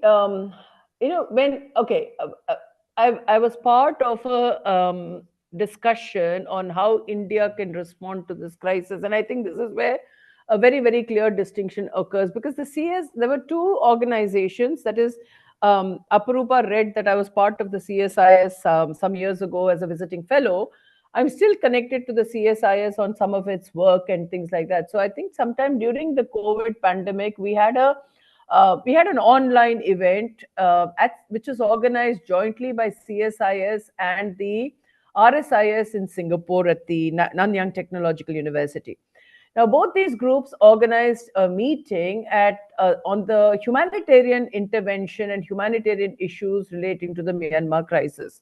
Now, where I think, ma'am, that India actually has a limitation is that India does not interfere in humanitarian issues which are the product of political conflict. We believe in humanitarian assistance and humanitarian interference as a result of, you may say that Sri Lanka case was very, very different, because there it was in our immediate neighborhood way back in the 80s. Now, where I see is the problem has been that the Northeast becomes the focus of India's entire approach to how to handle the Myanmar crisis. So the question of influx of refugees, I still remember when the refugees had started moving in during the pandemic, and immediately after that the coup occurred, there was a sort of a kind of a statement that we are not supposed to be taking in these refugees in the Northeast, right? Now, this is where it becomes very complex, because I would say the similarity and the nature of the ethnic communities are literally very, very closely associated if you look at our border regions from the Northeast and in Myanmar. So that becomes so complex an issue that the government automatically will sort of take a very different position on what is happening within the region. Now, where I think humanitarian assistance has failed on multiple levels, okay, that's exactly why I brought the COVID into the discussion of the 2020 elections, because while we talk about giving medicines across the border, allowing for some, I think 2,000 kilograms, some big number, sorry, not 2,000, huge amount of rice was given and all that. The context is not just in provision alone. The context is how do you therefore engage with the current situation. To be very honest with you, there is hardly any, I would not say that we are engaging with the military. We have not taken any major position on what is happening, apart from statements saying that there should be a reversal of democracy, we should go back to the elections within the country. These are all statements that have come out, but there is really no way that you can actually interfere in the internal affairs of another state. I mean, this is a limitation. Unless you go towards something like, responsibility to protect or humanitarian intervention, it's not going to happen, and that's not the reality. And there, I think you have to also understand that the Western communities, what the United Nations and the West have done is to keep this as an ASEAN driven process. Okay, And the minute you've put the ball in ASEAN's court, ASEAN has come up with this lame 5-point consensus, which hasn't moved forward. I am the first to criticize the 5-point consensus because here you have Minong Liang going to the ASEAN meeting in April 21, agreeing to the 5-point consensus, coming back and completely reneging on it. Okay, so there is no, you don't see that balance where ASEAN has been able to have any pressure on it. So, and I think this 5-point consensus hasn't moved anywhere in the last so many years. And where I found it most difficult, okay, ASEAN's 3 pillars, you have these 3 pillars, they have established the political security pillar, the economic pillar, and the what they call the socio-cultural pillar within the ambit of the ASEAN community building. These pillars function independently, and where you see the ASEAN coordinating center on humanitarian relief is actually limited because it's in the socio-cultural pillar, not in the political security pillar. Okay. Now, and this is something I have said repeatedly, that the minute non-interference becomes sacrosanct, humanitarian assistance becomes, subject to that non-interference principle. And, you end up undermining the humanitarian assistance principle as a result of non-interference in politics. Thank you. I thought I'll have one more question for Professor Shankari. Can we do this later? Maybe it's time. Thank you. Let's thank Professor Shankari. Thanks a lot for inaugurating this workshop with her lecture. Thanks, Shankari. Let's give a big hand to her. Thank you very much. I want to stay on to hear Bibu also. Yeah. And hopefully I'll join you guys in the afternoon for a while. Thank you. Thank you, Shankari. Now let's move to the next inaugural lecture by Professor Dr. Bibu. He'll be speaking to us on the state of conflicts as we see in 2025. Bibu, the floor is yours now. Thanks again for joining us. Yeah, can you hear me? Clear, loud and clear? Yeah. All right. Thank you. It's great to see you, Subha. Also, Shankari, our memories have gone go back decades, if not more. So it's lovely to see you and be a part of this initiative. It's always important, grooming young researchers and hoping that they stay along in the journey. Now, when Subha suggested that I cover state of conflict and Shankari covers the state of politics, I'm sort of inclined to start with 2 quotations. One by Clausewitz, who says, war is politics by other means. And Mao Zedong, who says, politics is war without bloodshed, and war is politics with bloodshed. So any attempt to distinguish or make any difference between war and conflict and politics is likely to be superficial. But that's an advantage for me because much of what I intended to say has been sort of covered so excellently by Shankari's presentation. So that makes my task much easier. So there'll be some repetitions. But Shankari's presentation also serves as an excellent background for what I'm going to present. I'm focusing mostly on the events that have taken place after the coup. That's February 2021, and not so much delving into history. So having said this, let's sort of focus on the state of conflict. Also, as a matter of reminder, let me say that since this is a young scholars workshop, my idea is also to sort of identify additional research areas, which if you stay along in the journey, you'll be able to take up for your own research. Now with these words, let me start sharing my presentation. It's not a very long presentation. It's only 6 slides, but I hope to complete it within 30-35 minutes. Please confirm this is visible to you. Yeah, we can see that. Please go ahead. Okay, perfect. Now the first slide is about, let's start by quantifying the losses that have taken place in the conflict or the war that has taken place since the February 2021 coup. In terms of figures, you have 6,000 people, more than 6,000 people killed by the junta. This is a source from the Assistance Association of Political Prisoners, Burma. And this data is till 24 January 2025. 28,000 people have been arrested, out of which 21 are still, 1,000 are still detained in the prisons. Now, this is a figure which is largely quoted by the media, the human rights organizations, and the United Nations. So tend to sort of come across these figures frequently as you read any news on Myanmar. Now, it's also important to highlight the pattern of the deaths that have taken place in Myanmar. Now, as I said, nearly 2,000 individuals have died in military custody, with 365 victims executed with headshots and about 215 burnt alive. Now, this points at the level of brutality by the actors involved in the conflict. There was a reference by Chetan to, there was a question by Chetan to Shankari about how the Arakan army is sort of launching a genocide in the Rakhine state.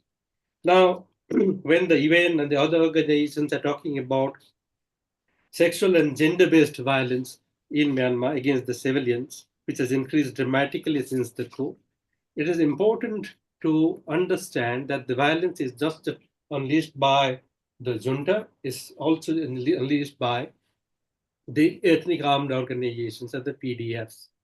So while much blame has been rightly ascribed on the military junta, especially the pro-democracy camps, one organization, that's the Peace Research Institute in Oslo, that tried bringing attention to the nature of war, which said that both parties in conflict cannot escape being brutal.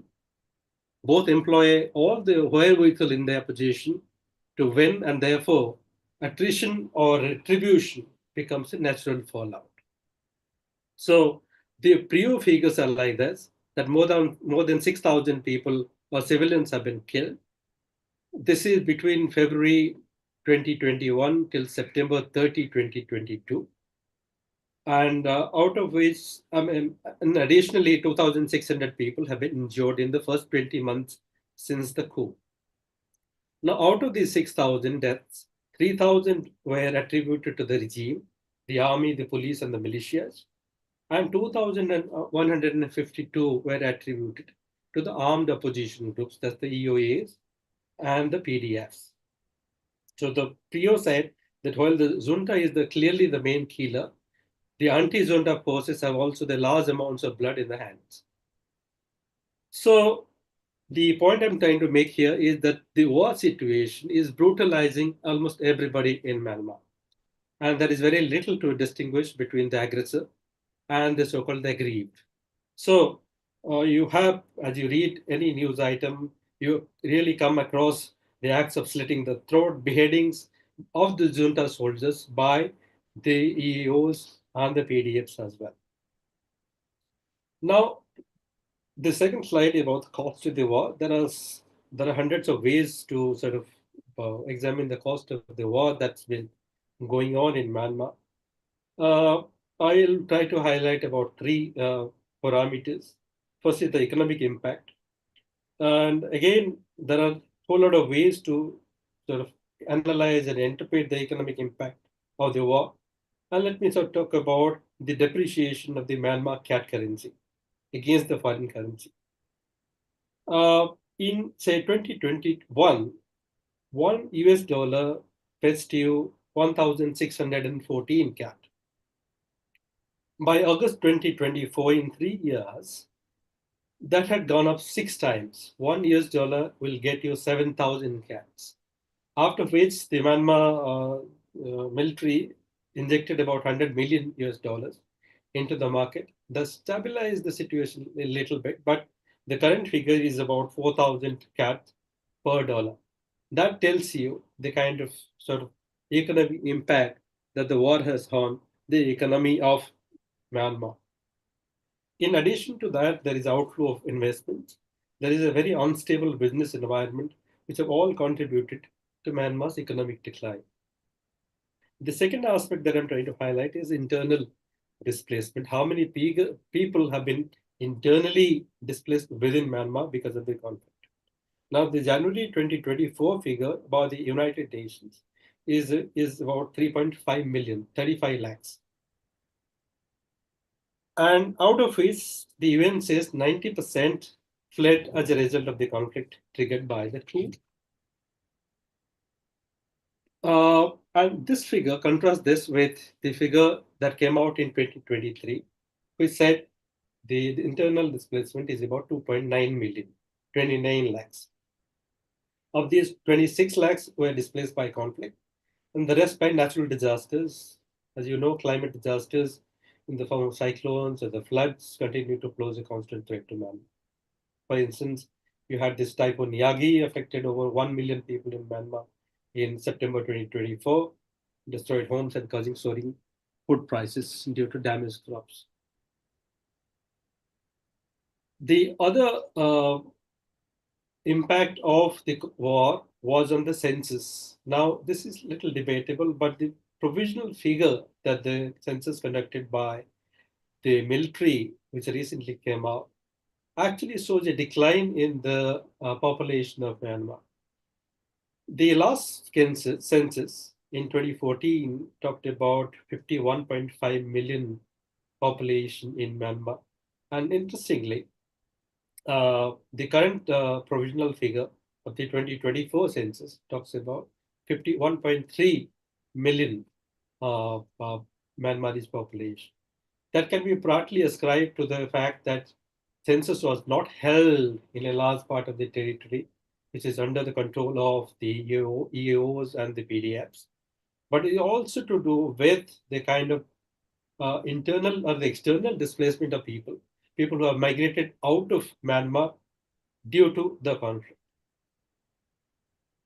So the Ministry of Immigration and Population of the military has said that the recent census was carried out successfully only in the less than half of the country's 330 townships.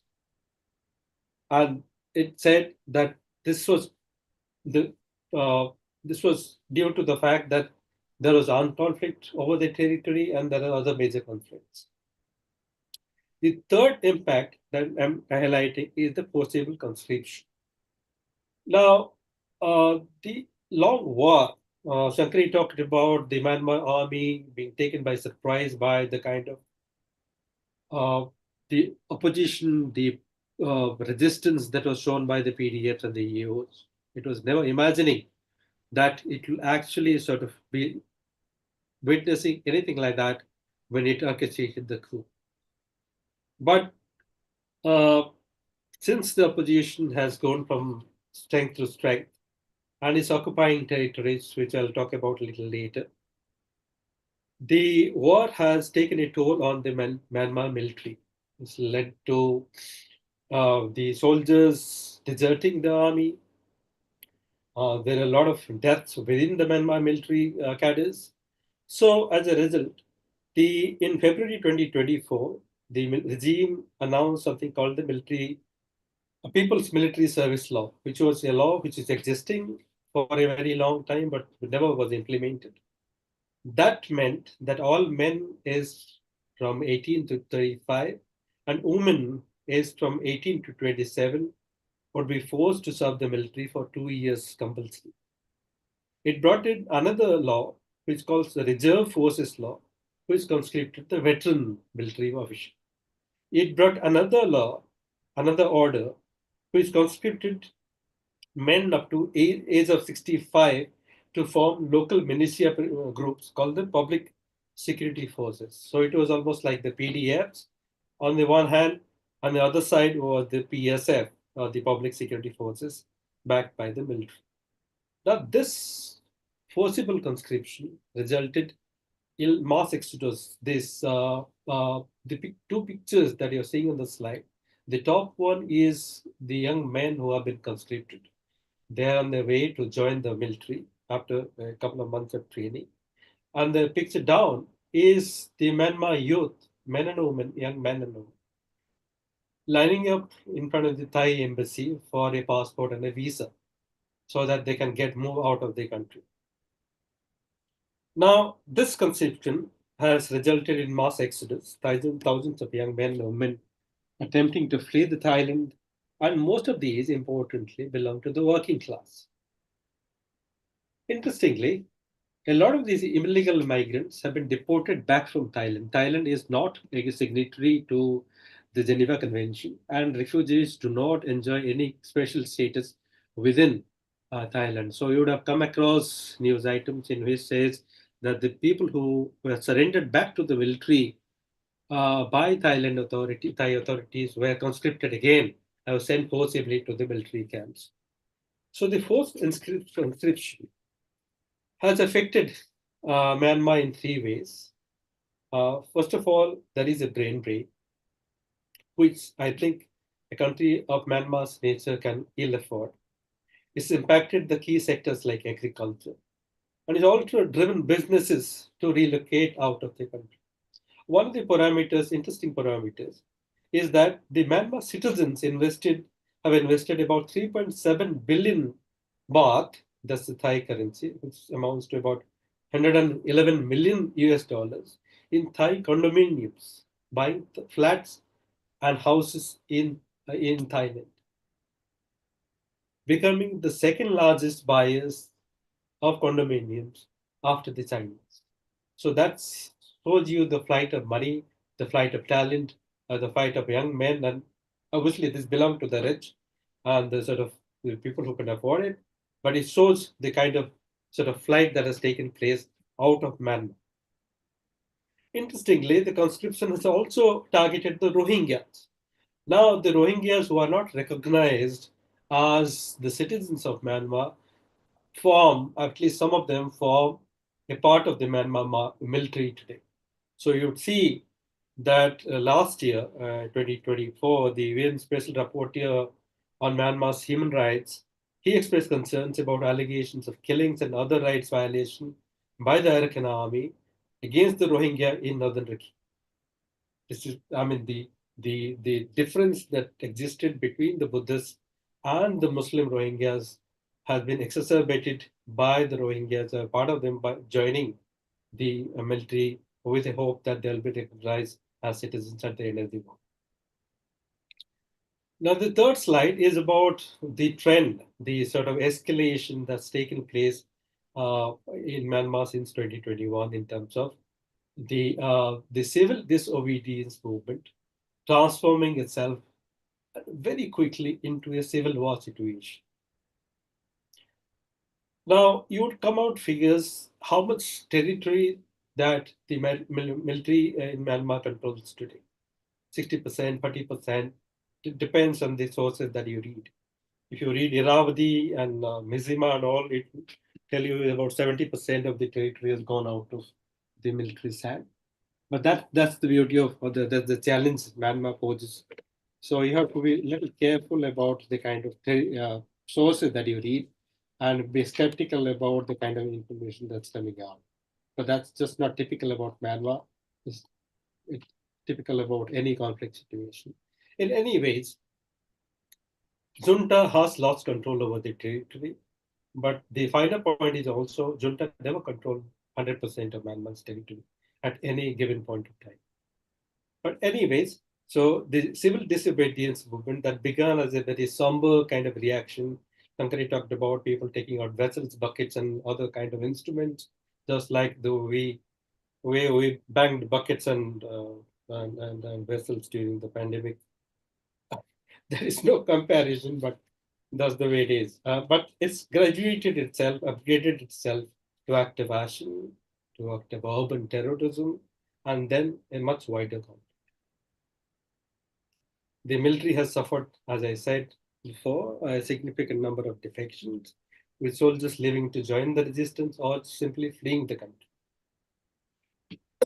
So the junta faces uprising from multiple fronts, one from the PDFs and from the EAOs, and also from the civil disobedience movements.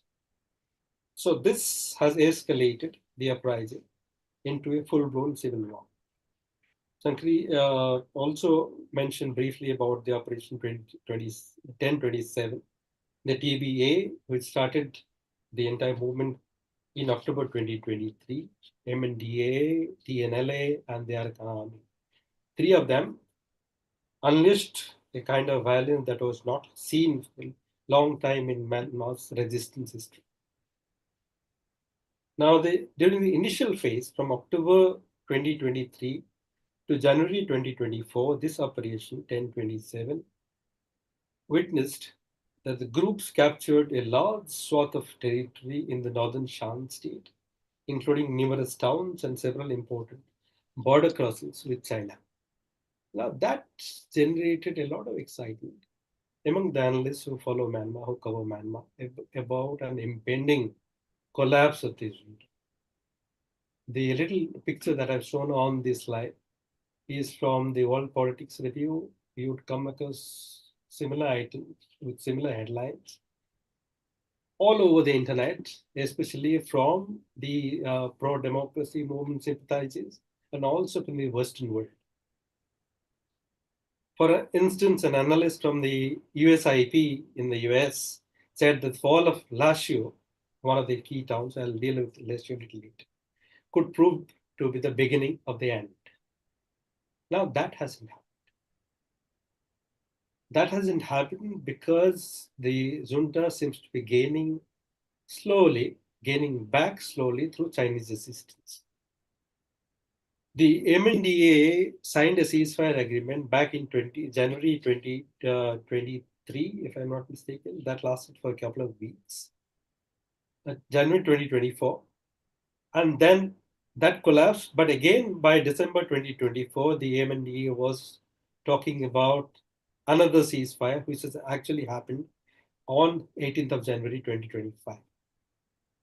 Out of these three, the MNDA and the TNLA and the AA, the Arakan Army, the MNDA is the strongest, 8,000 soldiers.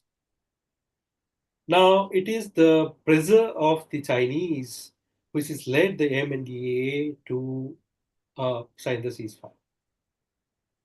The TNLA also has talked in terms of willing to sign a ceasefire agreement, although the latest report says that it's willing to crush the junta. Now, Shakri talked about the movement, an article, that movement that or resistance in a conflict situation that's never linear. It's always a 30-degree turn, a 60-degree turn, and also a 180-degree turn. So we haven't, the point throughout my presentation that I'm trying to make is that we haven't really seen the end of the conflict in Myanmar. And we do not know the direction it's going to take over the coming weeks and the months and the years. Even the Arakan Army, the third group in the rebel alliance, has said, which is still fighting in Myanmar's west coast, in late December, it announced that it's ready to engage in a political dialogue with the military. So, people who haven't really talked about a ceasefire or a political dialogue with the Myanmar army so far are the Kachins, the Karens, and the Chins, probably. Maybe some of them have. So, in terms of the war, in terms of the prediction that the junta is going to collapse and there will be a democratic transition in Myanmar, the question is, for how long will this civil war situation last? How aligned are the objectives of the NUG and the EOs? Do they share a common objective? Are the localized victories that we sort of enthralled by or be excited by of the MNDA or the TNLA or the AA or the Kachins are enough to topple the junta? Is indeed there is a war for saving democracy in Myanmar? Or are these only localized putschist battles fought by the UOs for their narrow opportunist gains? Is it about autonomy? Is it about control of lucrative resources, including jade, timber, and opium?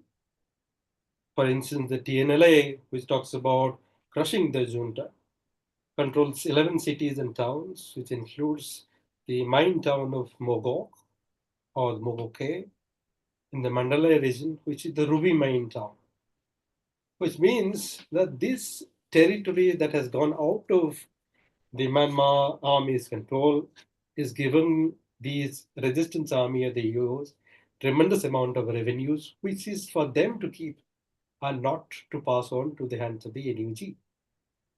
So there is possibly a realization among the forces who are fighting the military that achieving peace unilaterally is impossible, and merely controlling their own region will be unsustainable if the junta remains in power.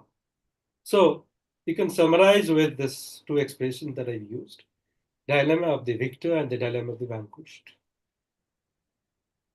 If a party is winning the war or is registering some kind of victories, the dilemma sort of it faces is, for how long should I go on? Should I stop after a while? Immediately, the vanquished or the people, the party which is sort of losing the war, says, do I bring the war to a close when we give the other party some concessions so that they feel like sort of winning and stop the war? So this is one of the sort of key concepts that you can frame this whole civil war concept that's going on in Myanmar today. Now the last slide is about, very important slide I think, is about why China behaves the way it does.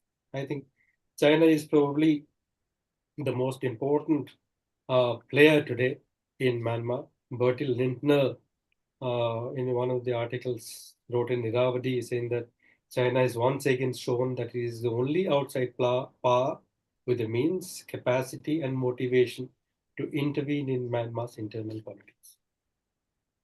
Now, here again is a very pragmatic foreign policy, pragmatic Chinese foreign policy at play. As you say, China is a major ally and arms supplier of the junta. It also maintains ties with the ethnic rebel groups that hold territory near this border, including the MNDAA and the TNLA. Beijing has also extensive economic interests in Myanmar, including energy pipelines, gas pipelines, and Beijing also worried about the possibility of the junta falling and suspicious of the Western influence among the NUG. So it is suspicious about a NUG victory or NUG outright victory in Myanmar. So what it's trying to do at one level is to allow the rebels to achieve what the junta hasn't, which is one of the papers I think deals with the scam centers in Myanmar. So when the Lashio town fell to the MNDA in August 2024, the Chinese were happy with it because the scam centers have shut down. And it is a goal which the junta hasn't delivered, the MNDA delivered to it. But immediately after that, China cut down electricity, water, and internet services to Lashio. So again, a lot had been made out of the fall of Lashio, as mentioned before. Lashio was one of the first of the 14 regional military commands to fall to the rebels. And the second objective of China is to calm things down. So it has repeatedly called for fighting to stop in the Shan state, because Shan state is a key link to its $1 trillion BRI initiative. The opening of a transport corridor from Yunnan to Myanmar's Indian Ocean coast is very crucial for China. So the civil war situation, or any civil war situation or unrest situation in Myanmar affects the Chinese economy, at least economy of the border towns. When I say border towns, let me give you an example of the town of Ruili. Now the Ruili town is on the border of China and Myanmar in the Yunnan province. Ruili handles about 30 to 40% of China's trade with Myanmar. Is that important? The trade volume is about 11.7 billion US dollars measured in 2019. Then came the pandemic, and the city never recovered, thanks to the civil war situation after that. So any attempt by the Chinese to reinvent Ruili as a major economic center will be incomplete without peace or stability within Myanmar. So this is an attempt of the Beijing administration to draw a line between what it can tolerate and where it wants to sort of draw a red line. So in October 2024, when the MNDA chief Peng Darren Daksun visited Yunnan for talks with a senior Chinese envoy, he was arrested, although Beijing said that he is under medical care. Now here, we can go on and on about the Chinese influence on Myanmar politics over the junta and over the or the EAOs, which gives you a sort of feeling that Chinese may be having some kind of a remote control to switch on or off the war situation in Myanmar. But that's again another mistake that the scholars commit. A lot of painstaking negotiations go on into achieving the ceasefire. For example, the MNDA ceasefire, which took place on the 18th of January 2025, 7 rounds of negotiations preceded that. The terms of the ceasefire, the give and the take, that has not been revealed, but it's unlikely that the cessation of hostility between the two sides, that's the MNDA and the junta, has been arrived without any kind of bargaining. The fact, nevertheless, remains that the Chinese foreign policy or the Chinese Myanmar policy is a very active policy to begin with. And countries like India, who's trying to sort of replicate China, increase its influence over the military, try to engage the military in various ways, will be sort of disappointed in the long run, are bound to be disappointed in the long run, that no other country, as Bertil Lintner terms it, no other country in the world will be able to replicate and derive success out of the policies just like China. It's almost impossible. So this is the concluding slide. I'll again go back to what Shankari said, that the developments that we are witnessing in Myanmar is not linear. It's not a straightforward process. Neither is irreversible. The MNDA has pulled out of last year. Some of the border crossings between China and Myanmar have opened. Trade has resumed. These are positive, opportunistic gains that China has made. But then it remains unclear how long a ceasefire will last. Away from the San state, in the Kachin state, the KIA, the All Burma Students Democratic Front, in the Rakhine state, the AIA are still fighting and gaining territory. In his latest interview, the NUG chief hopes that the war with the military will reach a tipping point in 2025. He draws a similarity between the situation in Syria when Bashar al-Assad fled the country and when the military chief in Myanmar will also flee the country. But that's again, is again a hope that has absolutely no basis at the moment. Again, the Trump presidency, with all his maverick and sort of claims over gaining Greenland and renaming the Panama Canal and shutting down the war in Ukraine and in Palestine, we do not know what kind of interest will he have in Burma. The Biden administration's policy towards Myanmar was hopeless. Even the Myanmaris were not impressed. But then we haven't really seen the endgame in Myanmar. But I'll conclude by saying, for the moment, the junta could be starting to gain back some of the areas it lost. But then it's nothing is fixed.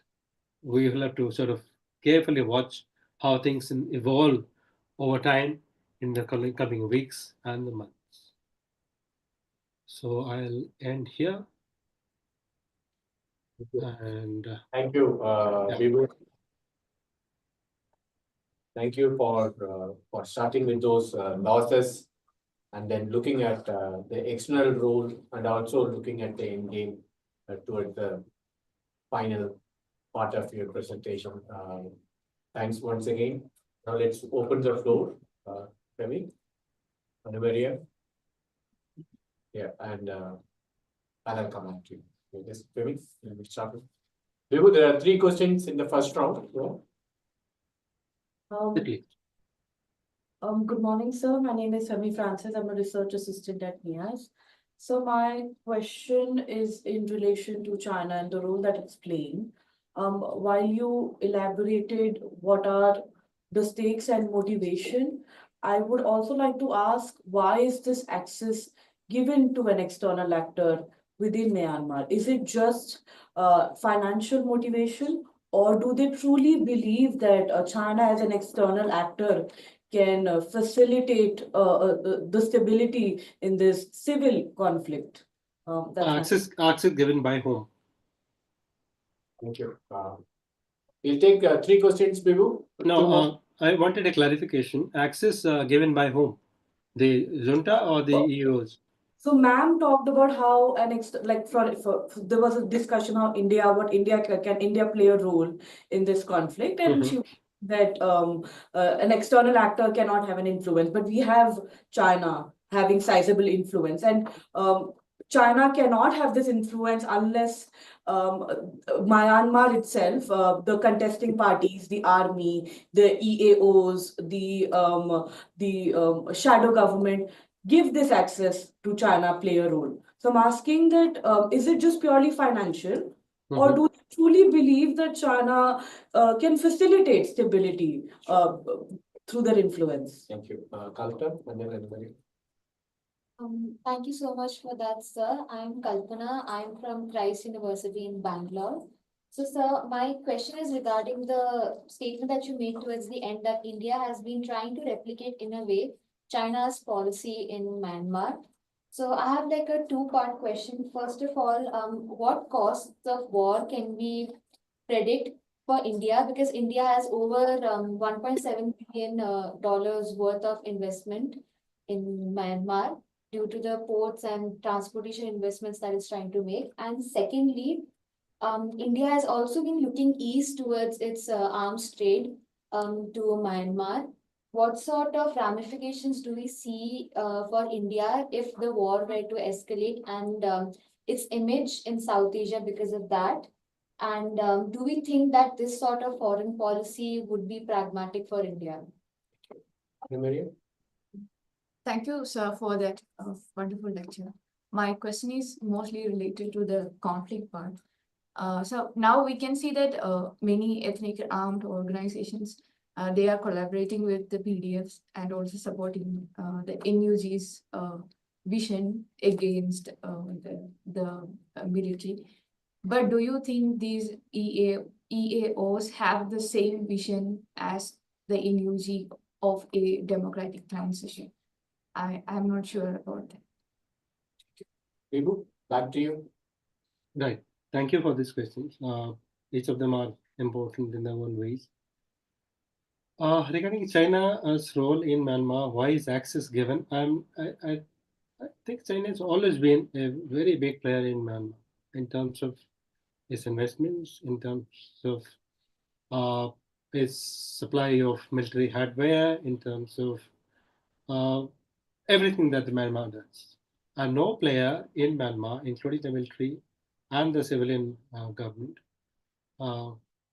can ignore China. That's the way why Aung San Suu Kyi also tried to court China to an extent. She visited China. She tried to make peace with China because she knew, being a astute politician, that without China's support, she will never be able to gain influence vis-a-vis the military. So China is the biggest player in Myanmar. I know actor can ignore that fact. So it's not a question of whether I give access to China or not. It's a question about what kind of benefit can I derive from China, and what can I give back China so that China is impressed and help me out. So that's one factor. The second about factor is about the linkages between the EEOs and the Chinese. The EAOs and their military capacity to inflict damage on the military is directly linked to the Chinese military hardware. All of the EAO's army military hardware are Chinese in nature. That's the probably the only source of military hardware for the EAOs. So it's a question of dependency of the EAO on China, and that makes them susceptible to Chinese pressure, especially those operating in the Shan state.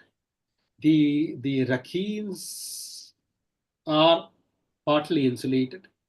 The the Kachins are partly insulated. That's why they are going on fighting the military junta, irrespective of the MNDA or the TNLS willingness to have a ceasefire with the junta. So you can't avoid being uh, connected to the Chinese in some way or the other. So that gives China a whole lot of leverage vis-a-vis the military or the democratic forces. Or you can't simply ignore China. The second question is about India's role and the cost on India. Now, there can be debate whether uh, India is sort of trying to reverse its role after its criticism. After the criticism, that is sort of blindly uh, supporting the military. Since even during the civilian role, even during when Aung San Suu Kyi was effectively heading the government, uh, the military diplomacy between India and Myanmar was at a very high point. India donated a military submarine to the Myanmar military. There was hundreds of visits by the military leaders of Myanmar to India and back and forth. So India realizes that this Act East policy or the Look East policy and stabilizing Myanmar is so important as far as its infrastructure projects in Myanmar is concerned. We have the fragile Northeast, which has brought back to some kind of semblance of peace. But if we allow instability to occur in a large part of Myanmar's territory, especially those along the Indo-Myanmar border, that's going to create unrest within the Northeast. And that's why you see the conflict in Manipur, the escalation is partly ascribed by the government in New Delhi to the situation in Myanmar. So that's about the India's sort of role in Myanmar. And uh, recently, I think ICWA hosted some of the opposition resistance groups in the conference from Myanmar. But then that probably was a reaction to the kind of criticism that a lot of analysts had made about India's sort of unilateral approach to supporting the military. But I don't think there is sort of a reversal or any revisit of India's policy towards Myanmar. India has sort of committed itself to supporting whosoever is in power. I mean, you can draw a comparison between what India's support was toward the civilian government in Afghanistan for 20 years, and now what is trying to sort of how to is going to cozy up with towards the Taliban. So India has followed a policy of engaging with the powers that be in whichever country it is in power, and the ministers are on record saying that we are not into promoting democracy anywhere in the world. That's not our sort of foreign policy. So that's we can debate whether it's a practical policy, it's a pragmatic policy, or a policy that's going to backfire in the long run. But that's a matter of debate. The third question again is an important question, I think, about the EAOs and the PDFs sharing the same vision of the NUG. I think discussed in some form during my presentation. And the point that I'm trying to make is the vision essentially is not the same. It can be similar, but not the same. You will see that there are a lot of, I mean, we get excited about the TBAs and the KIA and the All Burma Students Front and all that. But we also forget that a lot of EAOs are also with the Myanmar, supporting the Myanmar, who are with the ceasefire agreement with the junta. So it is probably, you can argue, that is a failure of the NUG to script a united vision of the of among the EOs, the PDFs, and itself about the future of democracy in Myanmar. But that's been the politics, that's been the fractured politics of Myanmar all through its existence. The EOs had their own little kingdoms, the dreams and realities of autonomy, which never ran similar parallel to the people who ran their governments in Naypyidaw or other towns of So my submission would be that the vision is not the same, and that is a clear problem for the future of democracy. Even if the NUG and the EOs and the PDFs are to succeed in toppling the junta, the problems will still continue about the kind of autonomy that the powers in Naypyidaw will be able to assign to the EOs. And whether it will be at the cost of federalism, whether it will be at the cost of the unity of the government of Myanmar, which was never there to begin. I think I'll stop here. Yeah. I think we got more questions to you. Again, just introduce where you are from so that he knows. Good afternoon, sir. My name is Pragya Thakur. I am a final year student of University of Mysore.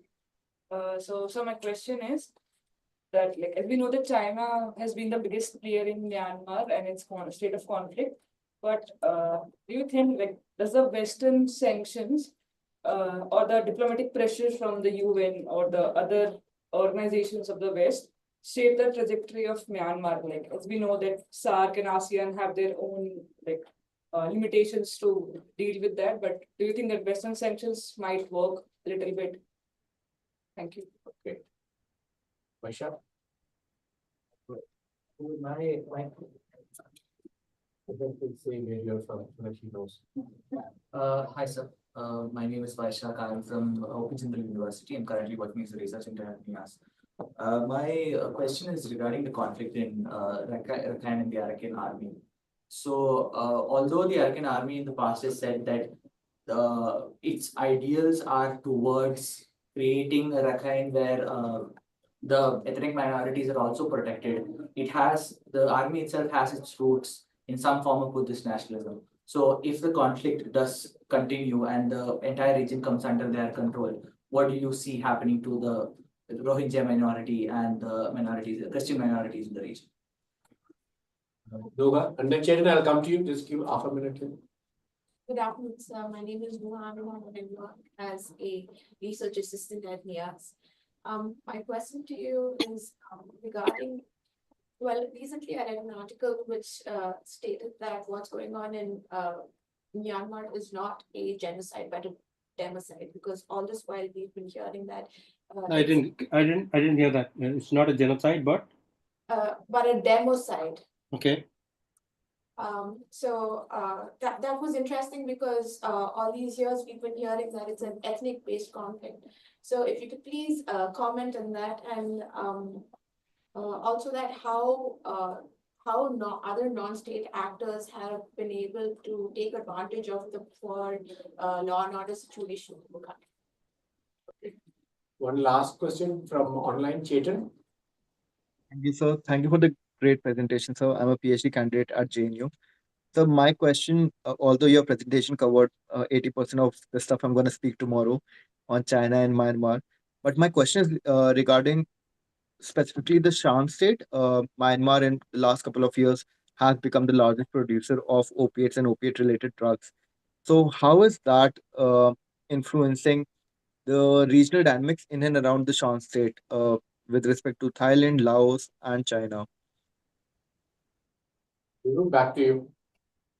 All right. I think the first two questions about Western sanctions and the ideals of the Arakan army vis-a-vis the Christians and the Muslims have been partly dealt with by Shankari. But still, let me sort of add whatever I understand is the nature of sanctions, the effectiveness over shaping the conflict in Myanmar. There have been waves of sanctions. There have been sanctions from the US, from the UK, from the EU, and a whole lot of countries, and it made very little difference on the Myanmar democracy, pro-democracy movement, or the civil war. Western sanctions are, I think, sanctions are very short-sighted and a very haphazard kind of response to an endemic situation like a civil war situation. It's a detached kind of a policy that we do sanctions and then we sit pretty without doing anything else. Sanctions do not affect Myanmar if there are 6 countries imposing sanctions and there are 3 very powerful countries like China, Russia, and India trying to do everything possible to let Myanmar evade those sanctions. So the military hardware that's been passed on from China, from Russia, and other countries to Myanmar junta. If you sort of scale it against the kind of sanctions or the impact of sanctions, the sanctions amount to very, very, very little. It has minuscule impact. Japan took a very moralistic stand on the civil war situation. Some of the companies pulled out, but then some of the countries stayed put in Myanmar to continue their business. Singapore, with all its moralistic stand, remained one of the centers which allowed money to flow into the junta's coffers from various sources. So the duplicity of certain powerful states in the vicinity of Myanmar allowed Myanmar so easily to evade the impact of sanctions. Sanctions will not have impact on Myanmar in the way it has had over Iran, for example, on Russia, for example. That we haven't seen that happen. So that's the response to your question would be the sanctions have absolutely failed to shape the conflict in Myanmar in any way. That's one. The second question about the Arakan army, its ideals being a sort of a conservative Buddhist army and the ideals it shares vis-a-vis the Buddhists and the other minorities, I think this is a very pertinent thing. And the kind of violence that we are seeing today, the Arakan army is perpetrating against the Rohingyas and other minorities. It's something to be bothered about. The EAOs share their own ideals. They do not really share a very secular, very modern, very sort of advanced vision of the nation. They do not. They never done. So we do not know what's going to happen. I mean, it will be sort of foolhardy for me to say that the AA either will protect the Muslims or it will annihilate the Muslims if it wins. We haven't seen that. But what we have seen so far portends a very sort of a scary situation. If the AA is to win, it can become very sort of magnanimous in letting everybody stay, or it can also become a very, very sort of revengeful actor in which it says that since you do not sided with us during the civil war, you have no place in the Rakhi.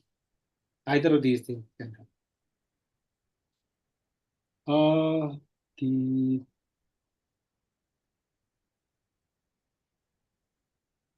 The third question was about,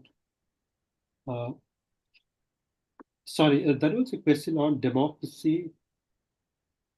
Sort of, I can't make out now. What can you repeat the question, please? A genocide or a democide? Okay, okay. I think these are words. You can play with words. Is there a genocide going on in Palestine? If you are Gambia, you will say yes. If you are South Africa, you will say yes. If you are somebody other country, you will say no. So that's the way it is. UN has called the deaths of civilians in the hands of the military junta is genocide. But I'm not sure if the case of Myanmar amounts to be a genocide or it's an attritional war in which there is the military junta has lifted all its inhibitions in massacring Swan. Does that amount to genocide? You are free to use them. About the last question about the opium in the Stan state and how it affects the regional dynamics, I think I do not have adequate information. But as I said, just like the TNLA controls the Rovi town of Mogok, the San State opium industries benefit CACOs. The opium industry, the methamphetamines, the party drugs, the heroines, and other things that sort of move from Myanmar with the knowledge of the Myanmar army, with the knowledge of the Thai military into different centers, including India, benefits the EOs to begin with. So obviously, the Stan state actors, which includes the EOs, will hesitate in giving up their control over the opium industry come hot May. So it is for, I think, researchers to delve into the details and how intricate is the dealing and how exactly, but the kind of money that they require, the finances that are required to sustain the armed campaign against the military. Opium will and does play a great role in sort of financing the war. I hope that satisfies. Thank you. Thank you, Bibu. Once again, now let me invite Dr. Bharti to provide a vote of thanks for the inaugural session to both inaugural addresses. Bharti, over to you. Thank you, Sudha sir. And it is my sincere thanks to both the speakers and for giving an wonderful inaugural address. And it was really very interesting, and you made us to learn many things. It was brainstorming and thought provoking. And you, Professor Shankari, madam, you made us to learn many things about the issues and challenges challenges of challenge of state policy and how to come out with the challenges and conflicts, military conflicts also. You made clearly what Myanmar has to take a setup, shifting of democratic setup also. You spoke, and it was really wonderful. It was really interesting, madam. And thanks for making the session very interesting. And Thank you so much, ma'am. Dr. Vibhu, and thanks once again. You given a clear picture about the cost of war and China's behavior in this region and so the developments which took place in Myanmar since 2021. Thank you once again, giving a wonderful, addressing note. And thank you for all the young scholars and faculties who joined offline, virtually, and here, and for their patience listening. I hope everyone learned and many knowledges from this session. Thank you once again. I must not forget, I must grateful to NIAS and Professor Subha team and ICWA for giving them a platform to come out and to come out with a fruitful result. It will help in future for getting an solutions for various issues in this South Asian region. Thank you once again. Thank you, madam. Thank you, Dr. Bharati. Subha, can I just make a small statement? Please. I just want to actually draw attention to something Subha Chandran said right at the beginning, when he talked about me, Vibhu, and Subha Chandran going back 30 years. I remember Aparupa's report that was presented on Myanmar at IPCS when you were here, Aparupa. And I remember Vibhu and I in 2018 were the two faculty members who were coming in for your presentation. So if you go back almost 7 years ago, okay, you can see that synergy between Subha, Vibhu, and I has not changed even now. And I think in some ways that makes for a kind of we just know what the other is going to sort of focus on, and I think our presentations get almost demarcated in that context. So I'm very happy that this presentation, this inaugural session, has gone off very well, and I want to thank the organizers for asking the two of us to be here. Thank you. Let me end with an anecdote. Last time I met Shankari was in Pondicherry. Yeah. And we ended the session late, and we started for Chennai, and I had a flight to catch to Goa.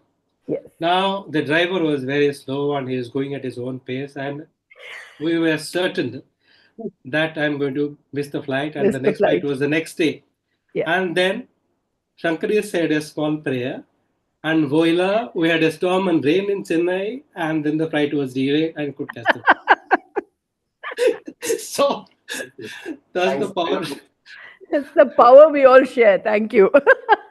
Thank you all. Thanks, Shankari and Vibhu, for joining us. Thank you, Subha. We'll meet again. We will meet again. Now let's take a break. Come back at 2 o'clock. Thank you all for being with us. Thank you.